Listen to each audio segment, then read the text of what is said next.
Welcome to Hurrdat Sports Live. Aiden Bradley to inbound.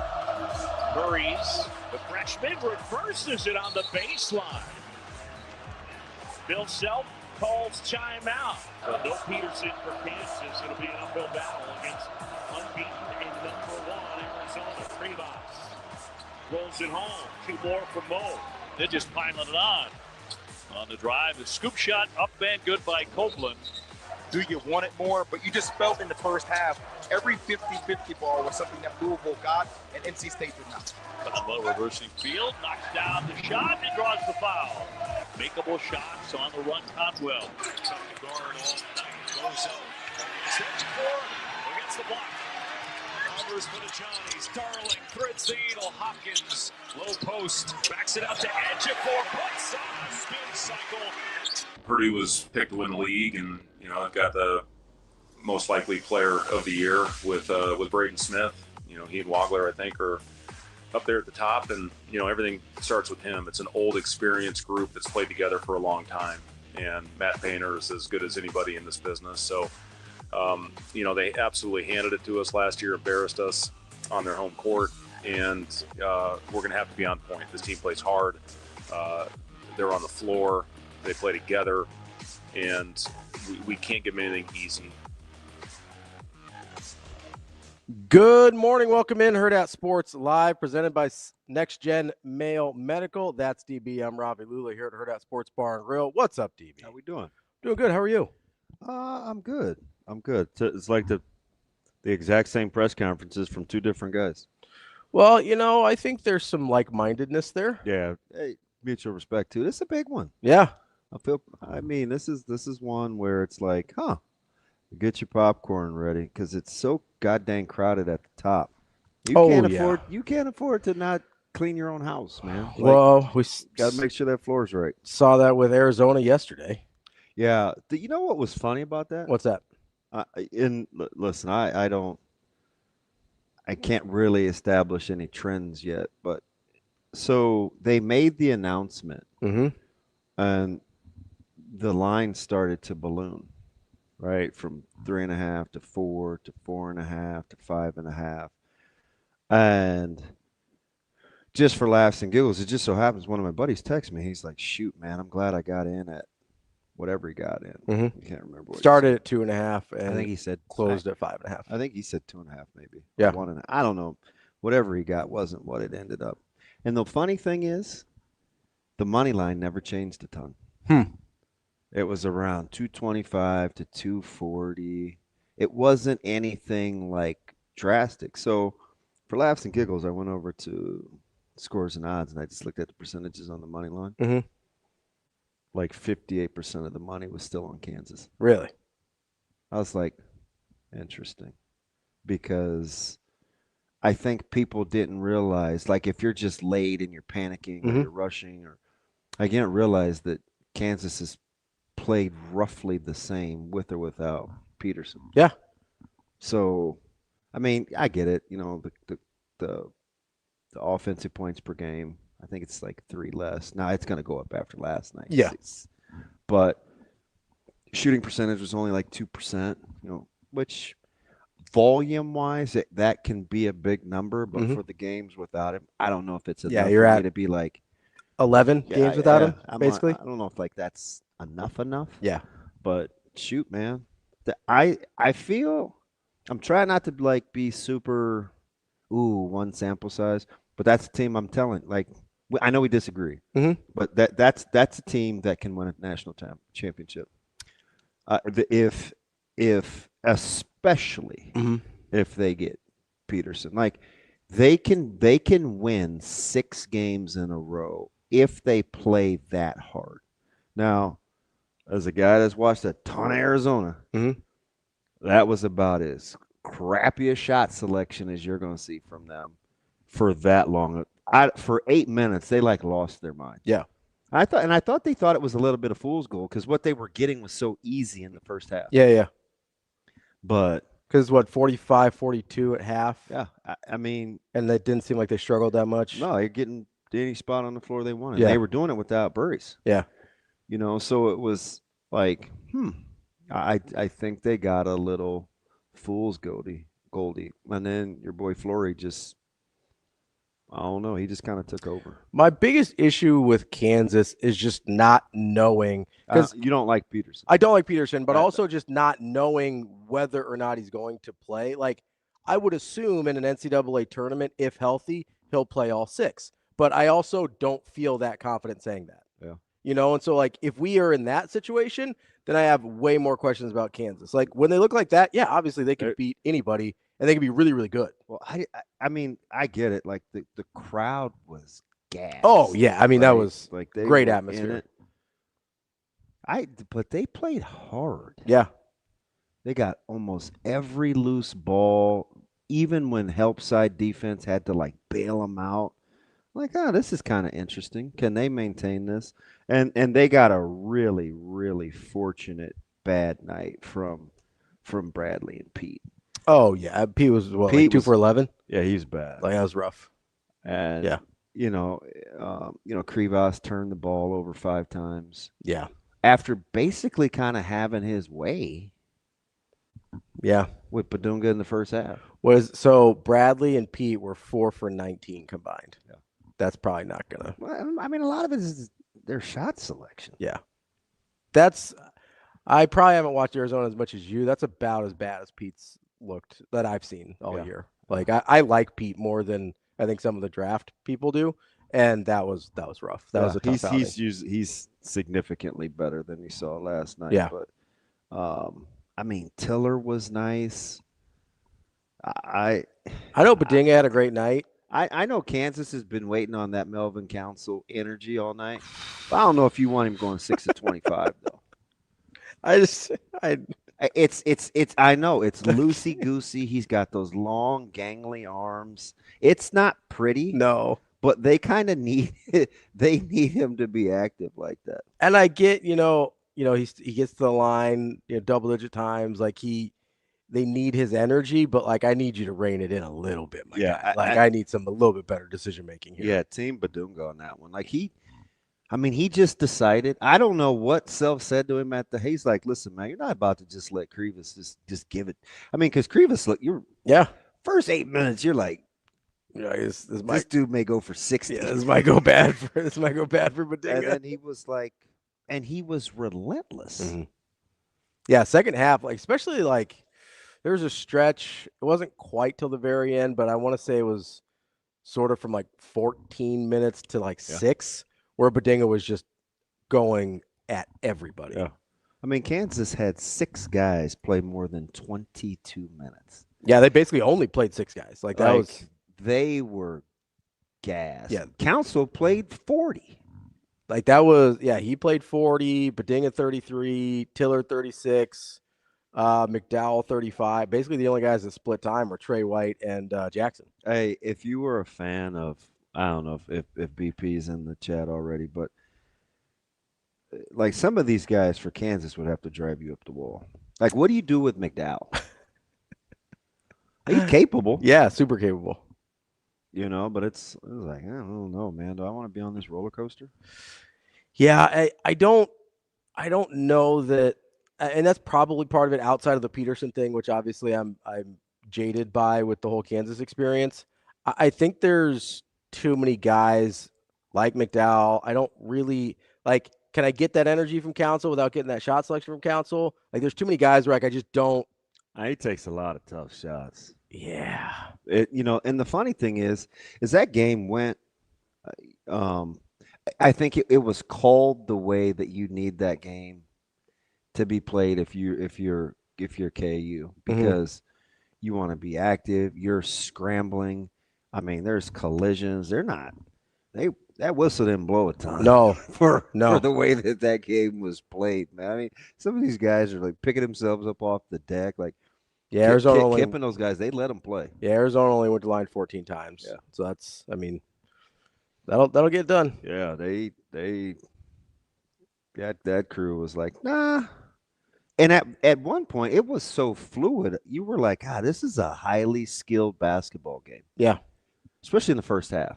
First half more so. Now, you may have been like, I'd like a little more D, but second half got a little little loosey-goosey, a little choppy at points. Yeah. First half was pretty entertaining, though. Oh, it was sensational. Like first half was good basketball. Yeah, I'm a big, and again, if that's kind of your sample size for Arizona, I get why you may not. You may be like, I don't get it, but that's why you have to watch them. Yeah, several times. Because that is how they play. Mm-hmm. They get it up on the glass. They get into the paint. Mm-hmm. You know, they're a little reluctant to shoot threes. Not a great three. And that's the thing that I said may get them. They only shot 15 for the game, which is not. Kansas didn't have much more than that. What was KU? Exactly 15. Both at 15. Yeah. Yeah. So, and Kansas made one more? Actually, Arizona made one more. Kansas only was 4 of 15 from 3? 5. Arizona had 6. Huh. 4 of those were Burries, though. Yeah, he's tough. Yeah. I'll take him over Wagner every day that ends. You talked about that in the chat, and I was just a better ball handler. I was gonna say it's the ball handling for you, I'm sure. Right now, I probably take Burries. If I'm drafting, I maybe take Wagler. I like the positional size and the shot making a little bit better. It's early, but I'm gonna go on record. Yeah. Wagner's gonna have a hard time getting his shot off. Yeah. It's just the like it's nice coming out of his hand. It takes too long, and I don't know, man. It doesn't get a ton of lift for his size. Not elite level quickness. He's crafty. He's very, very crafty, but he's gonna have to be able to be a primary ball handler in the NBA. Yeah. So that positionally his size matters more.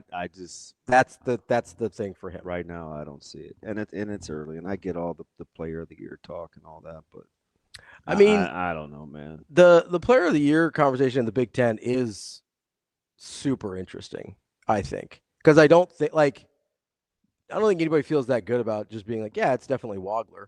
Monk, are you a KU fan? Oh, is he? He might be, because I want to ask him. BP is, right? He's your But he's not in yet. Yeah, he's your big KU fan in the chat, though. Joe Good, what's up, buddy?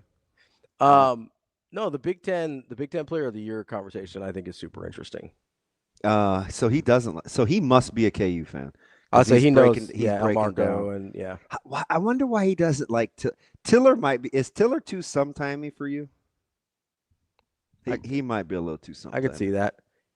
It depends on what you need out of him, though. Like if he's in the right spot, the sometimey isn't as big of a deal. He gives you a little baby deer though sometimes, doesn't he? Yeah, you don't want that. It's like little.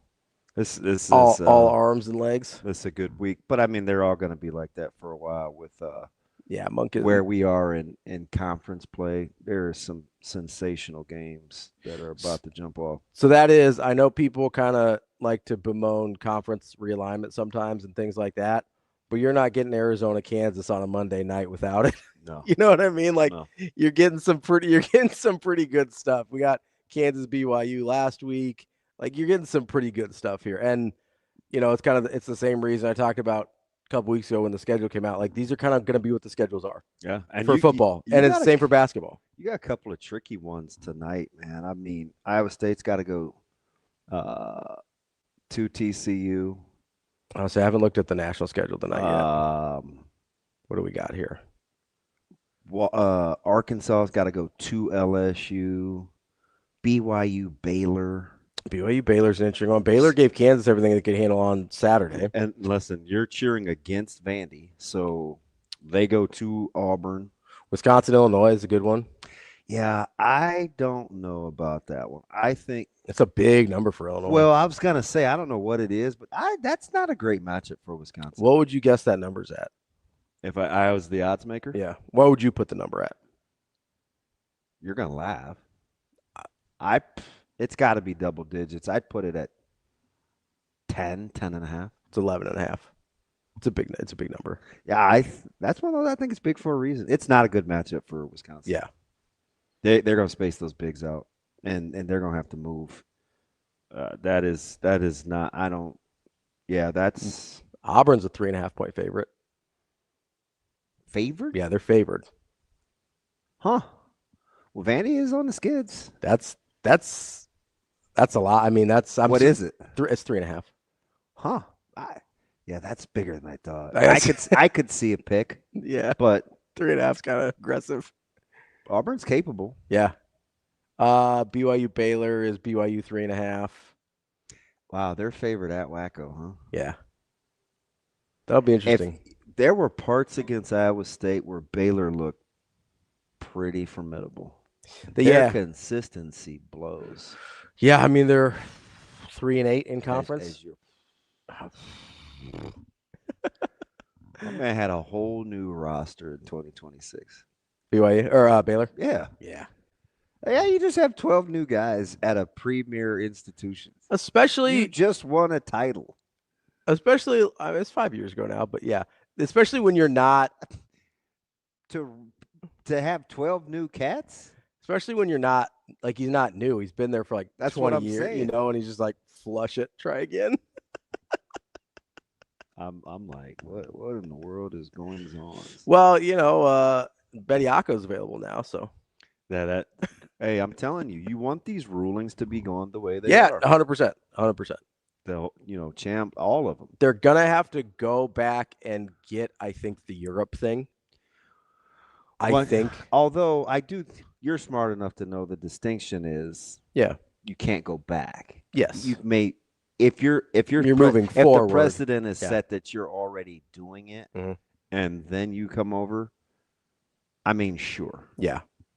I think, but like you're giving me Nate Oates vibes. I mean, I don't have a problem with him going. I mean, he's a ding dong, but I don't have a problem with them going. He's got to be doing that on purpose, right? I don't know. He's kind of a weird dude. Like I think he's. Are you still stuck on the raw chicken? Oh, 100%. What adult thinks it's okay to order chicken medium rare? That's not even. I mean, restaurants legally cannot serve you that. It makes me question the judgment. Yeah, no, I'm with you. You know. Also, he just seems like kind of a. I know what you want to say. Say it. D-bag. He seems like a D-bag. That's not the D word I thought you were. Oh no, I was gonna say D-bag. Yeah, he just kind of seems like a D-bag. Yeah, like I don't have to apologize to your mom this morning. I think I could get away with the other one. Was she out of the car for? She's not a pepperoni lover, is she? No, she didn't say anything about the pepperonis. Let's go. She did clarify there are some tandoori recipes that do call for a couple drops of the. I knew I wasn't crazy, but I wasn't. But most of the color is supposed to come from the seasoning. She was rolling with the hammer. I didn't want him being like, this dude does not know what he's talking about. I'm like, but I've seen it in the recipe. I think it's So I'm gonna tell you a little secret here, DB. Okay, that's fine. When cooking like Indian food or a lot of like South, like Thai food, stuff like that. Yeah. A lot of times there's a traditional kind of native recipe, and then there's the white people recipe. A lot of times with a tandoori chicken, it's hard to get the correct color in the amount of seasoning that most white people are comfortable with. Yeah, but the dude that I follow to get my Indian recipes is Indian. Yeah, he knows his audience, so. So you think he just rolls out of the rack and he's like, yeah, for this recipe, I'm only gonna cater this to the Caucasoids. No, I think he understands that there's. Although there are specific, like if you like on TikTok is notorious for it. It's like, you know, Sunday dinners for the Negroids, or I'm not on that side of TikTok. I haven't seen that one. I'm just saying. No, I think you kind of cater to your audience a little bit. So you're like, hey, if I know most of the people are watching this, they're probably not Indian. Probably need to make them the. And I get it. Like there's range. Like I mean, listen, you go to Indian restaurant. There's a knockoff. There's this lady that does knockoff Benihana recipes. I mean, she does happen to be it seems to be of Pacific Rim descent. Yeah. But like I look at her comment sections and there are a lot of different looking people, so you just never know. It's true. You never know. You can check the demos on some of those, but I do like you and I. Good call, Wyatt. Shut up. Between you, it's too early for that. If you, me, and Natasha, are there Korean tacos? Yeah, they did. I think so. I think I've seen those. We had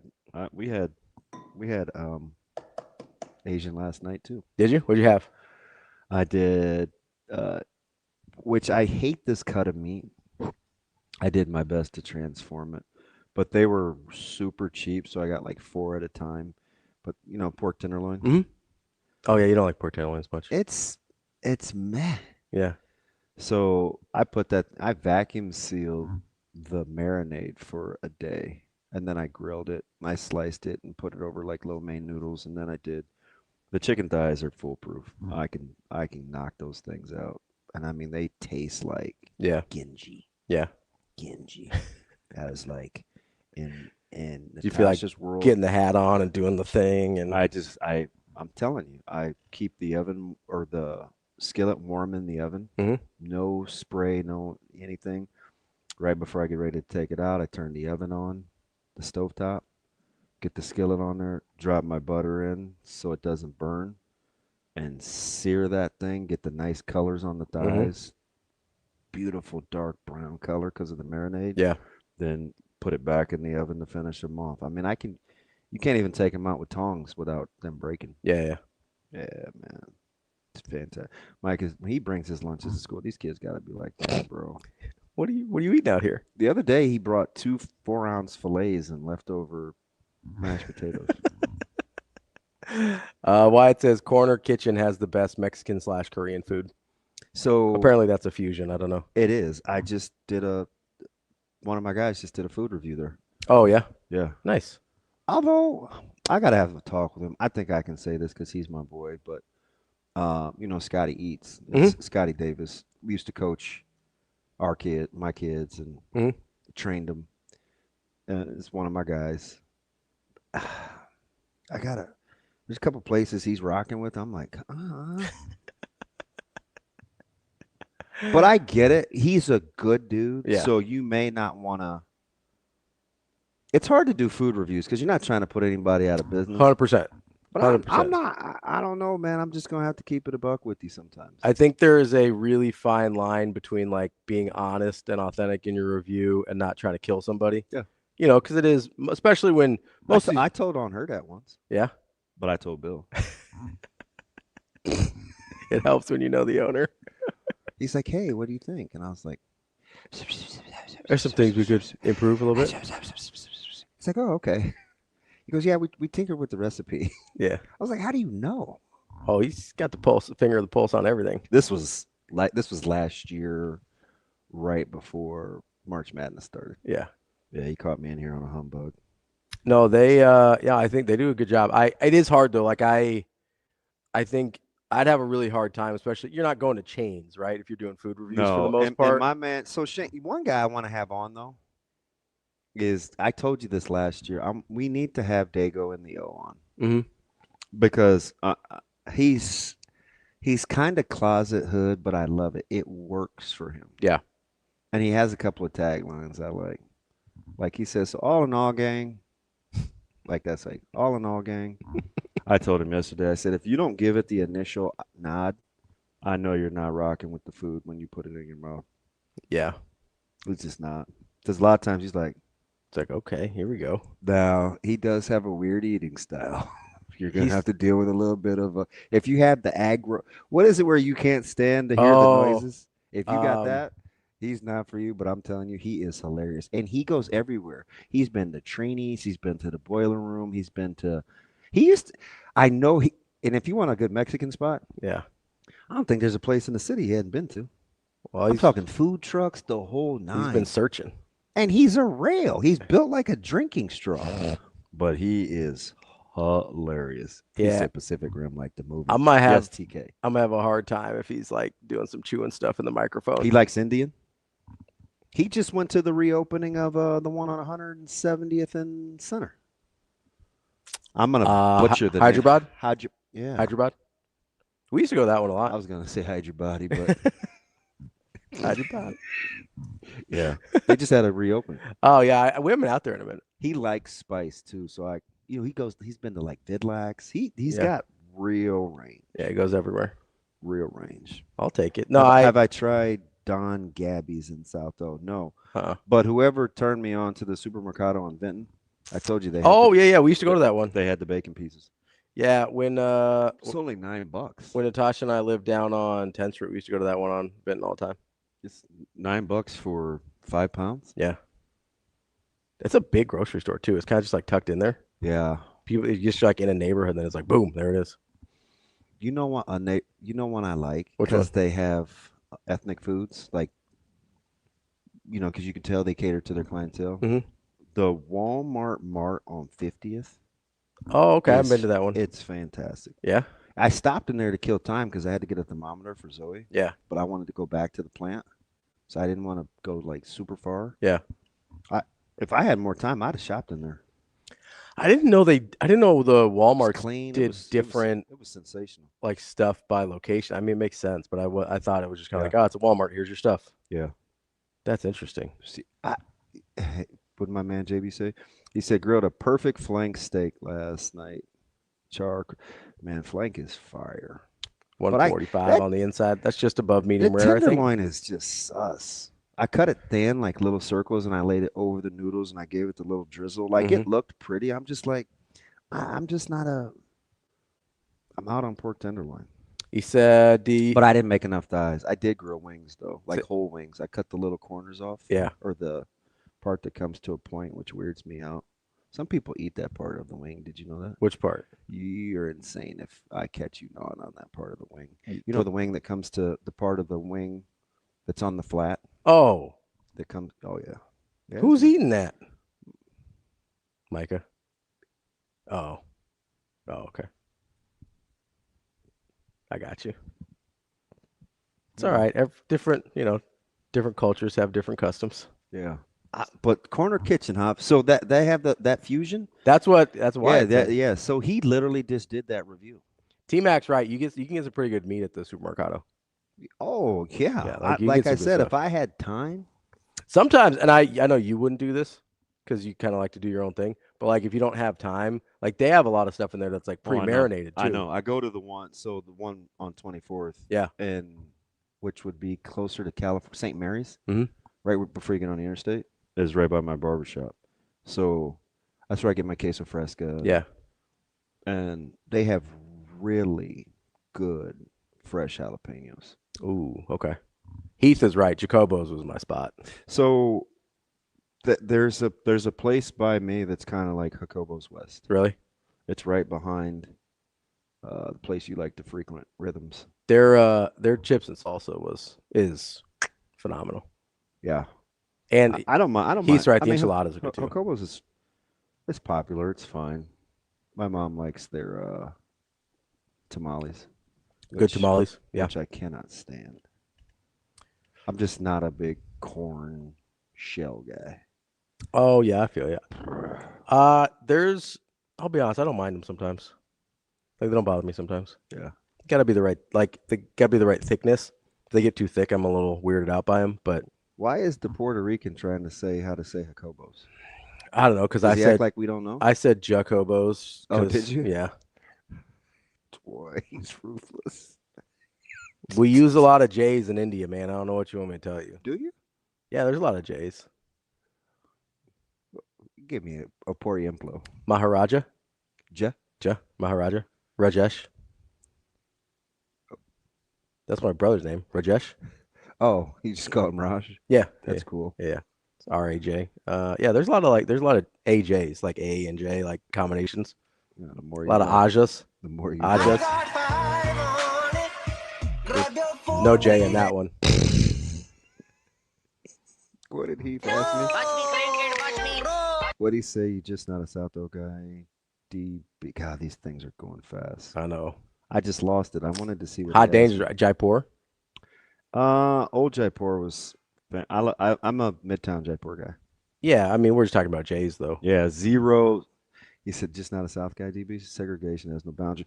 But I will say this: most of the restaurants that I rock with, yeah, are South and East. Yeah. I don't eat a ton there. Now I do have a couple of favorites out west. Like my go-to for the price point is out west. Mm-hmm. I'm pretty equal up for the price point. My go-to is there's a spot out west I like. I'm pretty equal opportunity. Me too. And like I just so you know what needs help? What's that? I'm talking like true north. Okay. Like north of Maple. West or east? So between 90th Okay. and 168th There's not much out there. north of Fort. Yeah, there's like that. Like there's not much out there. that place needs help. Yeah. Although I was out at my nephew's who lives on 168th and State-ish. Mm-hmm. There is a lot of new development for like strips out there. Yeah. Yeah, I'm like, where'd you get this?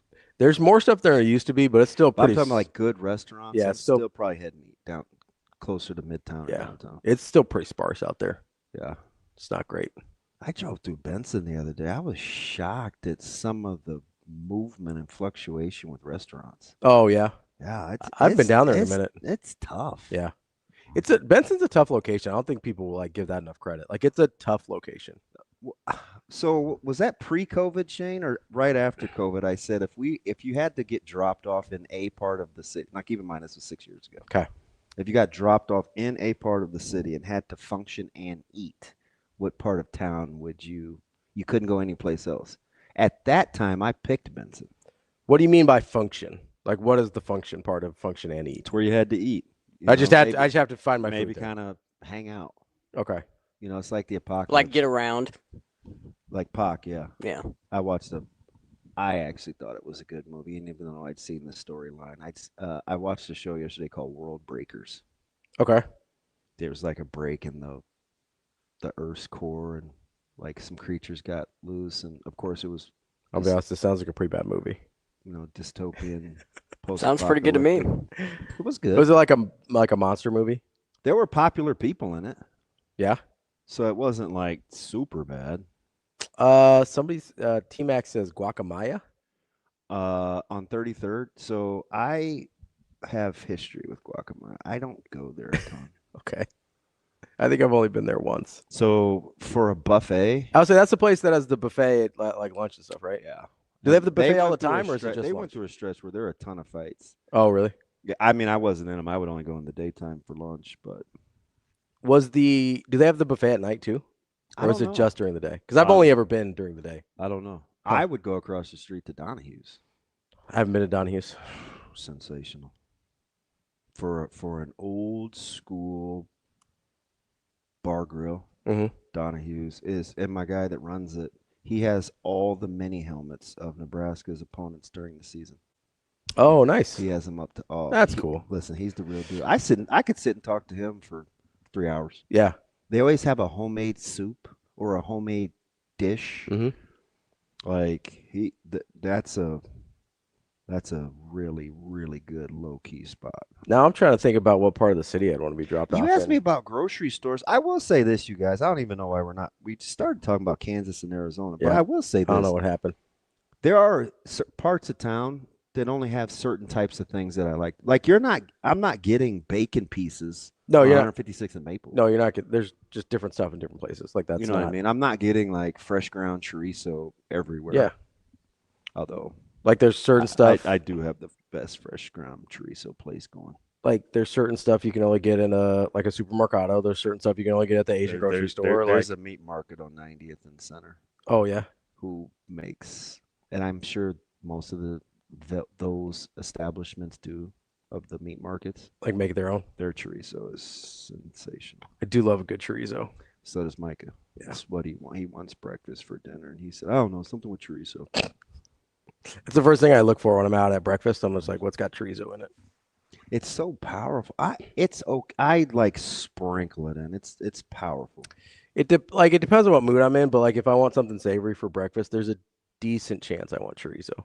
Really? Like one of my favorite dishes, somebody in town does a chorizo biscuits and gravy, and you know from yesterday my big pet peeve is nobody seasons biscuits and gravy. There's a place I like that does chorizo hash. It's really good. There's a place in town that is known for burgers that has much better breakfast. Oh, really? Oh yeah. I'm interested. Oh yeah. I am intrigued. Oh yeah. Flaky Jake. Darryn Peterson is a loser. Just play ball, kid. A man after my own heart. He just comes in dropping studs. So, did you see? I don't know how real this is. I might have been fooled by the internet. I just want to put that out there to start. Did you get? No, I didn't. I didn't get hacked. He said, "Drop me off at 156 in West Center." I just was there. Oh, that's Pythons. That's Pythons. Yeah. Yeah, it's Pisons. Yeah. I guess you go hang out at. There's not a lot of places like hang out around there though. No, you know what I mean. I think there's that's Pisons, there's Alvarado's, there's Vidlacs. Yeah. There's a little Thai spot. Yeah, across the street there. Yeah. Yeah. But there's not a lot of it's not very walkable either. You got the big street there. I may go to Blackstone now. So my thought was maybe Blackstone. I don't know though. My reason was stupid though. Why? Because if you're like, okay, food and stuff, obviously you got a lot of options. But you're like, well, you got to function, you got to like hang out there and stuff. I was like, well, if I'm in Blackstone, I could just check into the Cottonwood and chill and be cool. Yeah, but I was thinking like Benson has the thrift stores. They got the arcade. Yeah. They got the little nice bakery on the corner. You don't have a lot of that kind of stuff. It's mostly restaurants, I feel like, in Blackstone. I know. Especially because the little miniature bowling place is gone now. Yeah. Because you could have gone and hung out there for a little bit. I'm not a big bowler. I'm like a career 109 guy. It's not terrible. I'm probably 114. It's not terrible. For if you don't bowl, that's not bad. Consistently cracking triple digits. Yeah. But no, it's like the little mini ones. Yeah. Yeah, that's a little bit. That would not be my thing. It's a little bit more. I think it's a little bit more. You think you got hit by a deep fake for a coach's press conference? No, this was for Darryn Peterson. So, what does he have to do for you to let this go? He's not quite approaching Deion Sanders or Bo Jackson level, but you're over here. You're tripping. So, how many games do we have left in the season? How many games do we have left? Well, potentially, I think 18 for K. No, 14. Okay, so if we're Is at, that right? I'm trying regular season. They've got they've got 7 left in the regular season. Is that right? 1, 2, 3, 4, So 5, 8. I was right with 18. So So you 4 have to play 4 in the Big 12. 4 in the Big 12. 6. So 17. 17. I need him. R.I.P. Dundee used to be. Yeah, I'm with you. I need him to. Dundee used to be fire. Yeah, although they do have a fantastic breakfast spot. So, especially if you don't like pork for your breakfast meat, they have down in Dundee. Sausage. Yes. No, if I'm gonna eat breakfast meat, I'm not messing around with chicken sausage. Yeah, that's more for my bar. Is that the place on the west end? It is north of 50th and Dodge. Oh, 2 or 3, 2 blocks. Okay. If they've got 17 potential games, I need them to play in like 14 of those. So you think last night's flu was just he was tired because he played 3 games in a row? So I'm glad you brought that up. Although my man Self thought for sure he's like, yeah, he should be good to go for these next 3. His comments after that one were real telling. I'm not buying the flu. I'm not. He goes, yeah, really thought he was going to play today. Yeah. Thought that adrenaline might kick in. My man didn't seem like he thought he had the flu either. So here's the thing. Well, sometimes adrenaline can get you by. Yeah, and sometimes guys just don't want to play ball. So, oh Lord, this is from the Barstool Arizona account. So this is why I'm not sure of the validity. But there's a video of someone on the sidelines last night at the KU game wearing a headset like we are. So it appears they are working this game. Mm-hmm. And they're sending a text message, and the person rudely zooms in on the text message from their own phone. And this is what the text message said. So he's sick, and he didn't tell anyone in the practice. And Bill says, don't half-ass it if you're going to play. If not, sit. DP said, F it, I'm out. This is what the text message that apparently it appears a Kansas staffer is sending to someone else about the situation. God, that thing got floated. This is the video. I paused it. What they said is what he says. Oh, that might be legit. It looks real, right? You can see the Kansas logo in the background. I quote tweeted we are nails. Hey, do that again, you guys. Oh, good job. Not sensational. Good job, guys. Yeah, so this is doing this. Incredible. Good job, guys. Timeout. I'm very impressed right now. Did you send it to him? I know. I had quote tweeted it before. It's Miller Time says that guy was a member of the film crew. KU staff already come out and said it's not true. What else is KU staff going to say? That their best player doesn't want to play? Like, what is KU staff supposed to say there? Like that I take about as much stock as what KU staff says in that situation. I do Bill Moose's book. What is he supposed to say there? That looks real. Maybe I don't recognize it as 2026, and I'm not super smart, but that's pretty impressive. Good job, Austin. Apparently that was him.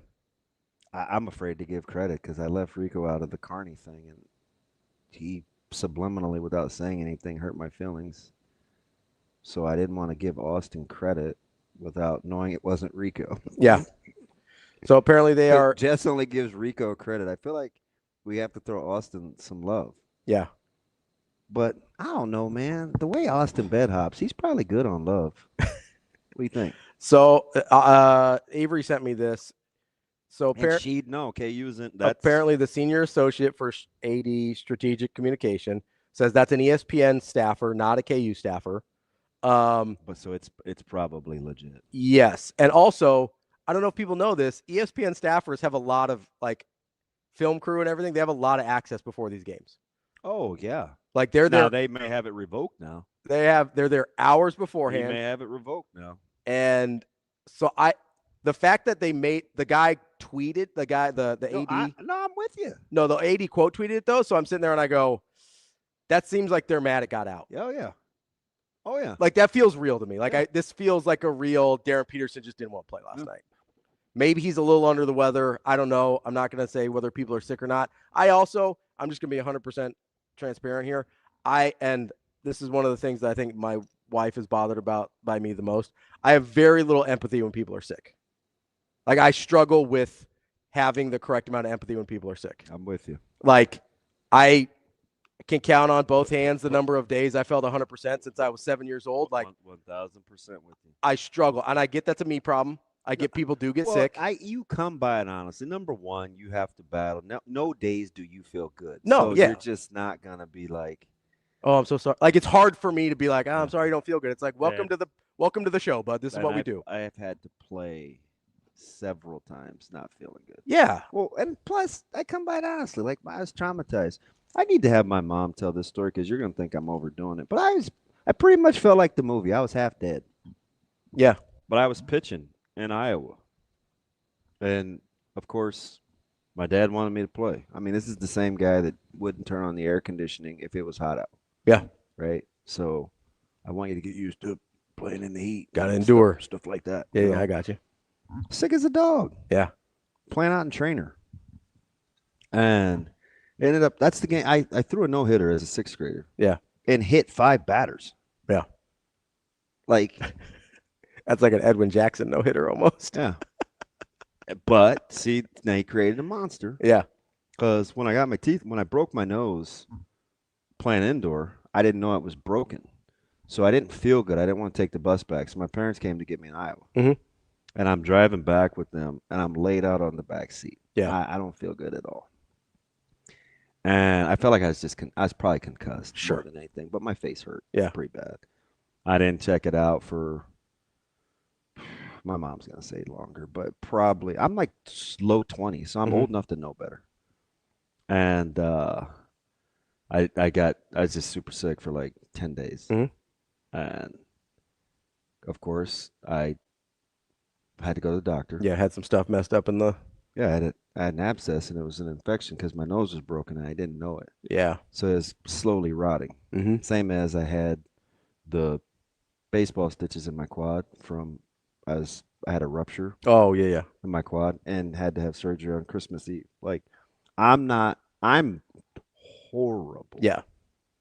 For having sympathy for being hurt. Horrible. Yeah. So I'm with you. It's a struggle for me. So like when some guys like, oh, I got the flu. Also, like, full disclosure, I grew up watching Jordan and the flu game was so like idolized and stuff. You know, it's a thing. It's like, no, you play through. Like you go play. Like that's just what it is. And if this was a one-off, like if Darryn Peterson had played 22 games coming up to this point, we're probably having a different conversation. Yeah. But his history does not work in his favor at this point because now and notice how they're all very kind of abstracting. Ooh, I'm cramping up. Like you can't really test that, right? There's no MRI to be like, yep, he's cramping. There's no CAT scan for like, oh yeah, he's cramping up a lot. Here's the problem. It's like, oh yeah, he's sick. It's like, yeah, I'm sure he didn't feel great. But like that's the problem is a lot of A, this is not the first time, and B, a lot of the things that he's missed time for are very subjective. So you think the league is going to scrutinize that? They should. Pre-draft? They should. Yeah, because you know whose stock I think is Wilson? Like, Caleb? how'd you know I was going to say that? Because he plays his ass off. He's the exact opposite of Darryn Peterson. Yeah, I think my guy asked me in the car. What am I traumatized by? I don't know. TK, sometimes I feel like just wanting to tilt your head back and karate chop you right in the throat. I know I'm not working with a lot of surface area, but I don't know if you've ever swallowed sand, but that's kind of what I'm thinking. Caleb Wilson is really interesting to me. And he's really, really good. Yeah. He's a good two-way player who has a great pro potential game. He plays hard. Did you watch Game Day? The things that motivate him? Mm-hmm. And he had it saved on his phone. I mean, he's just rolling. Yeah, just like swiping through it. Which, by the way, you know what I was wondering? You probably didn't pay attention to what shoes he was wearing, did you? Uh-uh. Dude was wearing New Balance.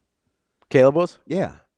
Interesting. I didn't see At that. the Jumpman school. Yeah. And he's like sitting Jay Foreman style, like super slew foot. Yeah, And I'm like, do you want us to be able to read the ends? Are you getting pinched off and you like trying to get that money? Yeah. They were multicolored low top New Balance. I mean, good for you, man. They didn't even go with the warm up. Get that cash, homie. And I was like, wait a minute, do they make a hoop shoe? Yeah. No, I know. That's what I was thinking in my head. Oh, okay. I was like, that dirty dog. Yeah. Yeah. He's so which by the way, sorry, let me spin this the right way. There we go. I've got a dark on dark. I need to get a light one like that one. Dark on dark. Yeah, that's funny. Don't worry about that. That was almost the name of the show. So here what? That wasn't even what's he doing over there? I don't know. He's talking on the phone. He's probably trying to tell people whether or not the phone is working. And he's like, I don't know. We could give it a shot. So here's my problem is I can't sit here and tell you it doesn't matter that Caleb Wilson plays harder than everybody else when I've also sat here and asked you the question, like, how much does just giving a bleep matter in football, right? Yeah, you got to. I mean, the optics of the NBA are so iffy right now, even though I know it's popular. Hear my heart. No, yeah.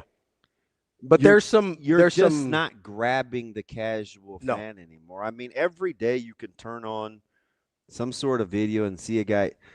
I watched LeBron shuffle his feet 3 times on a 3-pointer and not get called for traveling. Like, nobody wants to watch that. Yeah, there's a perception problem for sure. And it's rooted in reality. I want to make that clear. Like, now, and we've already had a couple of comments about, hey, he says, and Ken and somebody else earlier said, hey, it's the load management league. He'll fit right in. That's not what I saw that LC from Goodman, but I'm not going to hold you. I was still a little upset with Goodman for what he's been saying about Nebraska. Goodman tests me of my theory of, even though I don't really rock with somebody, they can still say some things that I can learn from. That are true. Yeah. Goodman really stretches me. I understand that. The views are down, but attendance is not. So, and they got the Sweetheart television deal. So I just don't know. I don't think they carry yet. No. Also, I think we don't have to get in the economics of the NBA, but I think they are a league that is very happy to have huge digital presence. Whether it's like I'm with you. Like, not everybody necessarily wants to watch a whole game, but like their views on the internet and on apps are really, really high. That's a good point. So I think, and honestly, that's how a lot of kids, you're gonna see a little bit of a shift. It won't be as dramatic. You're gonna see a little bit of a shift with football too. A lot of people under the age of 20 consume football the same way that a lot of people consume basketball now. So you're going to see a similar shift in football. I just don't think it'll be as dramatic. Well, I mean, it started subliminally, but intentionally, if that makes any RedZone channel paradoxical sense. The RedZone channel. It's how I bet you if you have 10 friends, I bet you 7 of them would prefer 8 of them may prefer the RedZone channel style than watching a game. If it's not their team playing, yes. Might be more. If it's not their team playing, I agree 100%. I'll be honest. I keep one of my TVs on Sunday on RedZone channel the entire time. Yeah, I get wanting to know what happened. Yeah. Right? So I'll do the 2 main games, and then the third TV is on RedZone channel. Yeah, I still am not there yet. Yeah. And I get it. I'm just gonna say rare because I get the whole minority thing, but So I'm trying to find if anybody's got the Goodman tweets. I haven't. Yeah, traumatized TK isn't literal. The legalese with this dude. He's a lawyer. I mean, kind of. He passed the bar. I think he's legit now. Yeah, if you want to go to jail. If somebody has and DJ's older, right? You said RedZone is like crack, huh? Crack of cocaine. Oh yeah, I mean, RedZone is basically the TikTok scrolling of how you consume sports. My family has not come around on the multiple ways I consume broadcasts. Out of a fire hose. Yeah. I honestly don't know how you do it with basketball. I bet Caleb's a RedZone guy. Yeah. Yeah. I mean, I love having it up. Especially if some of the games are kind of like slow a little bit. Like having RedZone up is kind of a game changer. Yeah. I'll switch the audio to it sometimes. I don't hate it, but I see how it's being consumed that way. You got Big 10 and 60. Yeah. You can watch key plays on Big 10 and 60 saves me. Because I try and watch as many of the Big 10 games as I can. Yeah. And that's not feasible on a Saturday. And then if you're watching NFL on Sunday. So by Monday, Tuesday, I can usually get all of the teams in the Big 10 in early in the season because the Big 10 and 60 is incredible. Yeah. You know what sport I just don't think the RedZone, and it's not just because the number of games, right? I get it's, I mean, baseball is almost impossible. 100 and however many games, but a day, not a day, 70 games, 60 games. What are there, 121 Division I teams, 128? Whatever. Not counting NDSU, which we can get into. Oh, college football? It's 137 now. There's no way you could RedZone college. I would not want college football RedZone. You'd have to do it by conference. I don't even think it's the number of games that shakes me that you'd have to do. There's just too much that happens in a college game. That's fair. I think. That's fair. I would not want to consume college football. You would miss a lot. Yeah. You would miss a lot. Yeah. That's one, again, I would probably take as, hey, we'll keep this on. Isn't that weird? Since they're so closely connected in terms of the farming system? Yeah, but I mean, stylistically, there's so many variations in college football between tempo and systems and things like that. The NFL is a little bit more homogenized, so you can kind of bounce between a little bit easier because there's. I probably vibe with. I think there's more of a cadence, like more of a set cadence in NFL games, whereas I think there's more variables in a college football game. See, I'm with MJ. You'd almost have to do it by conference if you wanted to do. You'd have to have I wonder if we're in the minority. For what? What did MJ rather say? Watching a full game. College is no question. I'd rather watch a full game. Oh, I would rather for sure. In college, without a doubt. No, I'm talking about NFL. We've distinguished that college is different. Yeah, NFL. Would anybody choose watching college RedZone? But according to you and everybody else in my sphere of influence, Nebraska fans don't watch other teams. I think under 20. So maybe they would. I think under 25 years old, especially, a lot of people would choose RedZone, regardless of sport, regardless of level. It's just a quicker. It keeps their attention better. Because that's the thing is, I don't know, you don't watch games with people a lot, which is fine. But if you're out with. In my defense, if it's college, I don't have the opportunity. Yeah, you're working. You know what I mean? And in general, even when they're let's say there's Thursday night games or whatever, you kind of like to dig in, you rewind, fast forward. Yeah. So it's not a judgment. It's just you generally don't watch games. When I'm at home, I'm pretending not to be depressed. I don't want that on you. Damn, DB, why are you such a downer? Hey, man, I didn't invite you over. You just showed up. You punched the code. It's the problem with giving people the code, DB. Plus, nobody wants me to pause and rewind. So that's the thing. Yeah. That's not for everybody. But if you're ever with other people watching games, look at when they go to their phone in the course of a game. Okay. Think about when they go to their phone, because that's how you tell that the game has lost their attention span. And then, more importantly, look when they come back, because they don't come back right when the action comes back. How is DB room temp leftover pizza only 25? Isn't that low-key Juan? That is Juan. Yeah, he clarified. I didn't know Juan was only 25. How are you only 25, Juan? He gives me old souls. He does. So Josh is right. So they on YouTube, they'll put like 20-minute extended highlights of NFL games.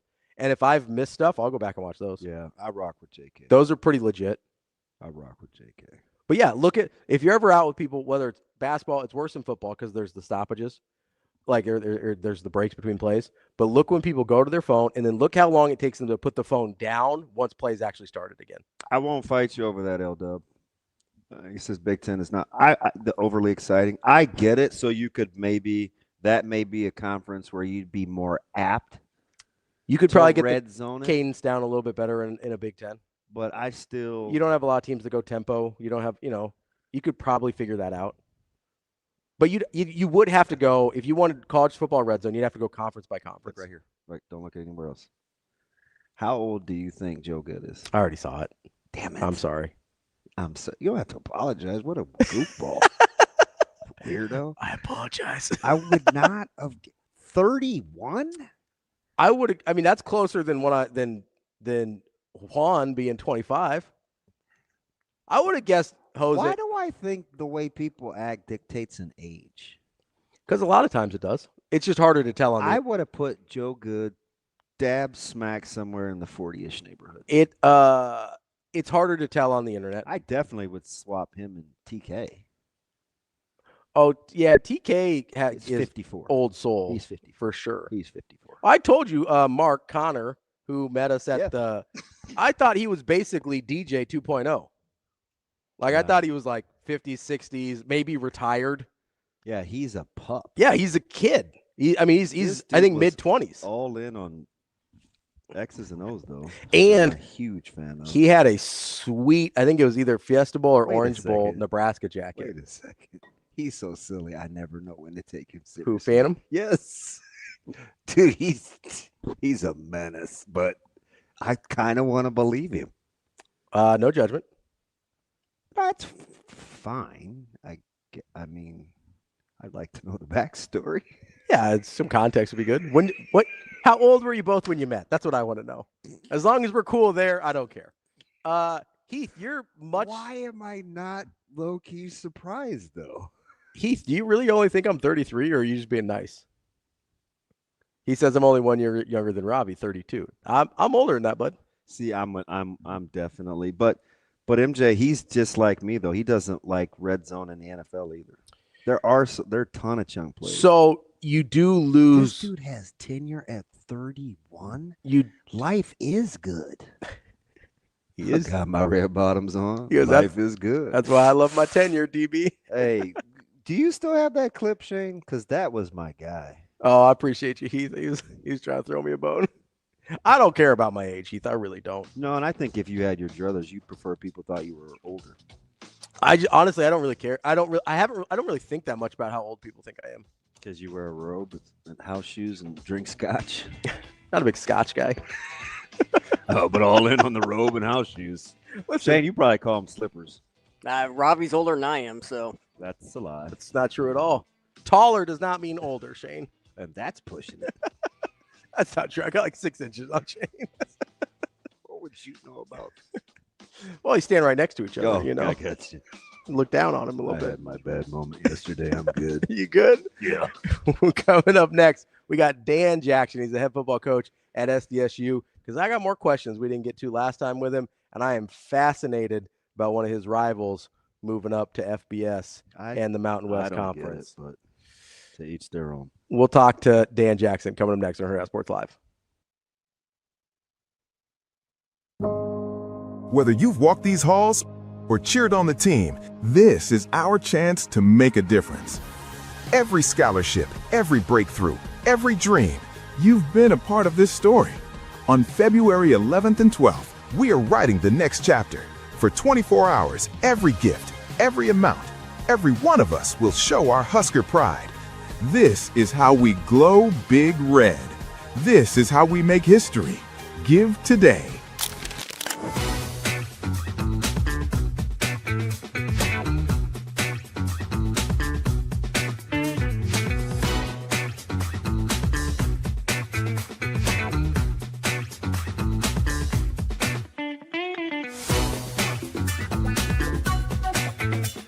Yeah, I thought that Logan did exactly what our team needs her to do, and that's to find ways to hunt shots. And her teammates did a good job of trying to find her in situations, but I thought she just aggressively was thinking, shot ready. And when our team really needed somebody to step up and put the ball in the basket, I thought she took that to heart. She's been really trying to fight and scratch and claw and do everything she can to try to get this thing turned around and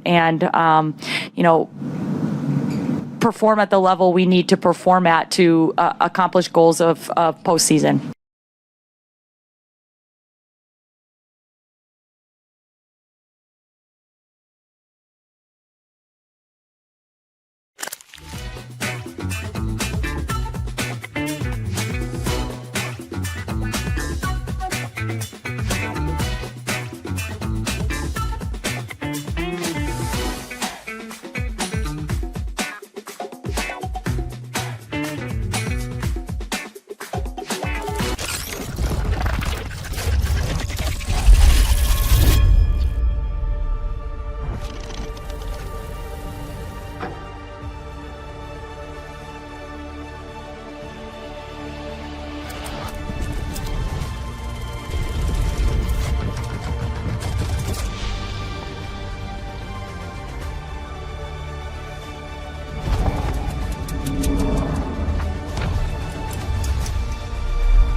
Well, I don't know what their deal is. I know they wrestled Michigan State last Sunday, and they wrestled at 57-65. They just had guys got hurt during the week, I guess, or sick.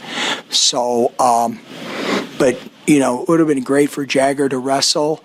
LJ Araujo had to go to Brazil down to qualify for the Brazilian national team. They basically had their U.S. Open, the Brazilian Open this weekend. And so for him to be able to wrestle for Team Brazil next summer, next fall, he had to attend this tournament. And him and Marco Christensen, one of our other guys, he's also Brazilian descent. And so those guys both went down there, and LJ made the team, beat 5 guys, and Marco got second.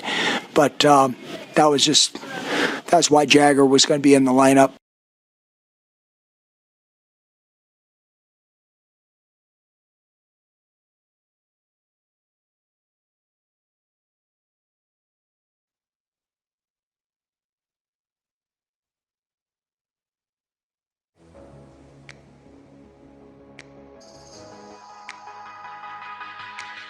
Welcome to Hurrdat Sports Live.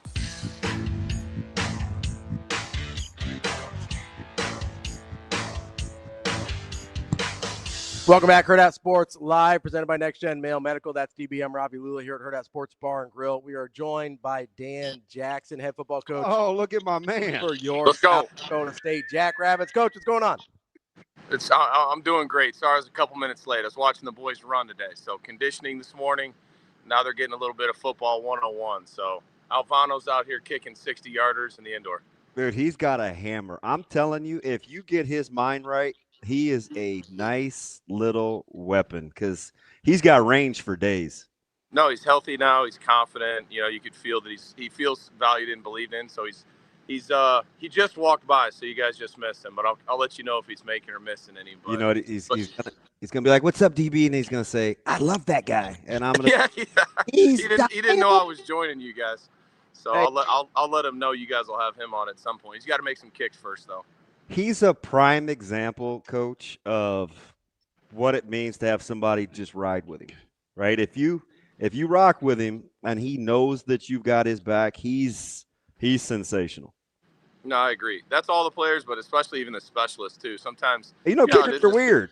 Yeah, the specs can get pushed to the side sometimes, or not feel as valued. So you got to love up the specialists. They're critical to success. So, no, I'm fired up that he's here. The guys are working hard. Good conditioning session today. He played scout team quarterback. He could play wide receiver. That dude is fast for a specialist. I didn't know that. You used to play scout team quarterback. You're not still doing that, are you? No, we don't see Millard North in the single wing as much, so I'm a lot healthier. Although the last time was like 2022 when we played North Platte. I got ran over by Bo Ryan. That was about sent me into retirement. I used to feel bad for our players, man. You just crushed their confidence. They couldn't get you. It is what it is. I try. That was a couple years ago. It's good to see you out and amongst the living, man. Double dipping, man. You got to be living your best life right now because I know you love training in the off season. Oh, I love it. This is my favorite. Yeah, this is the off season is so much fun. Being able to stack days with them. I believe that to have your staff in the weight room with the players and staff at workouts means a lot to them too, and it helps us from an evaluation standpoint, how they're moving, how they're working. Who do we need to push, challenge, encourage, and then get some leadership going at it too. So yeah, our staff's at all the workouts in the mornings, and then we dive into what we need to in the afternoon. But I have just never been one of those guys that can be upstairs working on the computer while the boys are down here training. I want to be in the thick of it with them. Yeah. Coach, so I want to jump right in here with you. So you've got a resume that I think uniquely suits you to this question, having coached at the Group of 5 level at Northern Illinois, the Power Conference level at Vandy, and then obviously the FCS level with SDSU. So I'm not going to ask you to say anything specific about NDSU or your school, but as we kind of see some of these teams make the transition from FCS to FBS, and especially with the landscape of revenue sharing and everything like that, like what in your mind would be the biggest challenges or maybe even deterrents from an FCS school looking at making that move? Yeah, for us, it's going to be, I want to compete for championships. It's just a little bit how I'm wired. That's how our program's been built. And oh, we lost him. No, we'll get him back. He's pretty good at this stuff. Yeah, I think it's just the might have in the dome there might have lost service. Yeah, he's I'm glad he wants to put a face to it.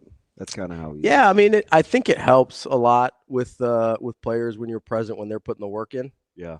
I used to always mess with them. I'm like, as a head coach, your position coaches are going to be scared to death that you're constantly wanting to hop and do the drills. I mean, that's just that's just kind of how he rolls. So I think that part is interesting. I'll be curious to see about the NDSU question, because I know for him, he wants to be someplace where he can win. Yeah, and it's a super strange dynamic, because now more than ever there's such a big gap between Group of 5 and Power Conference, not just in terms of competition but financially. Like, it's hard to financially compete in a way that then you can compete on the football field when you're at that level. Yeah. Especially when you're coming up. And listen, I know NDSU's got good money. They're paying $17 million reportedly to get into this position. But do they have year over year, we can sustain this from a roster standpoint kind of money? That's the part where I don't know. I think there's some Power Conference schools that can't. Well, I just think it's going to be interesting, right? We saw Sam Houston State try it. Yeah. I mean, JMU's had success. Yeah, though. they've made the jump. Sam Houston State had 2 years, and then it's been rough. So I don't know what, like, I wonder if they would bounce ideas off of each other and say, hey, what would you do differently? Now, obviously, the coaching change at Sam Houston. So that's such a huge part of this is having a coach sustain you through the transition. Yeah. I mean, we saw it. This is a different thing, but we saw it with Coach Mack going from Missouri Valley to the Big East. We saw it with Kurt Signetti going with JMU up to the FBS level and then handing it off to Bob Chesney. Like, the teams that do it successfully kind of have a little bit of continuity with their coaching staffs, because it's really hard to do, but But it's also really hard to ask a coach, be like, hey, I had this successful transition. Don't go take a better job. Right. Like, that's a tough ask of anybody. But before you make this move with his administration, I would guess you better contractually they have at least as many assurances as you can have. And they just extended him, and Coach Pulaski, and I think last November or this past November. I believe that's right. So, I mean, they got TP in the house for a while, and that would be a guy that I think you'd want to help, transition you. And, Larson does a pretty good job. Matt Larson, I'm sorry, North Dakota State's athletic director. So that vision is going to be all right. Do you just want to try him on the phone, Shane, or what are we doing? We're still trying to connect with them. Okay. A phone isn't an option for today. Okay. That'll be fine because you may have to send a link. My man JK says, if you feel jumping up a level, you better figure out your rev share first these days, because regardless of continuity, if you jump up and can't play because of that jump, you're screwed. Yeah. TK, I try to call in once every 2 weeks. Will the phones be fixed before we move? I believe Sasha ordered the part, but it's on back order, so I don't know. There he is. There we go. I'm back. Sorry about that, guys. I don't know what happened. Worth the wait. Talking a little bit about you want to win where you're at, and that's first and foremost for you. Yeah, you want to win, and then, it's just making sure that resource-wise that you're going to be in a situation to do that, whichever league that you're in. And then the last thing I would say on that, guys, is college football is not done realigning. I could see FBS teams moving to FCS for resource standpoints. I could see more FBS teams making some moves.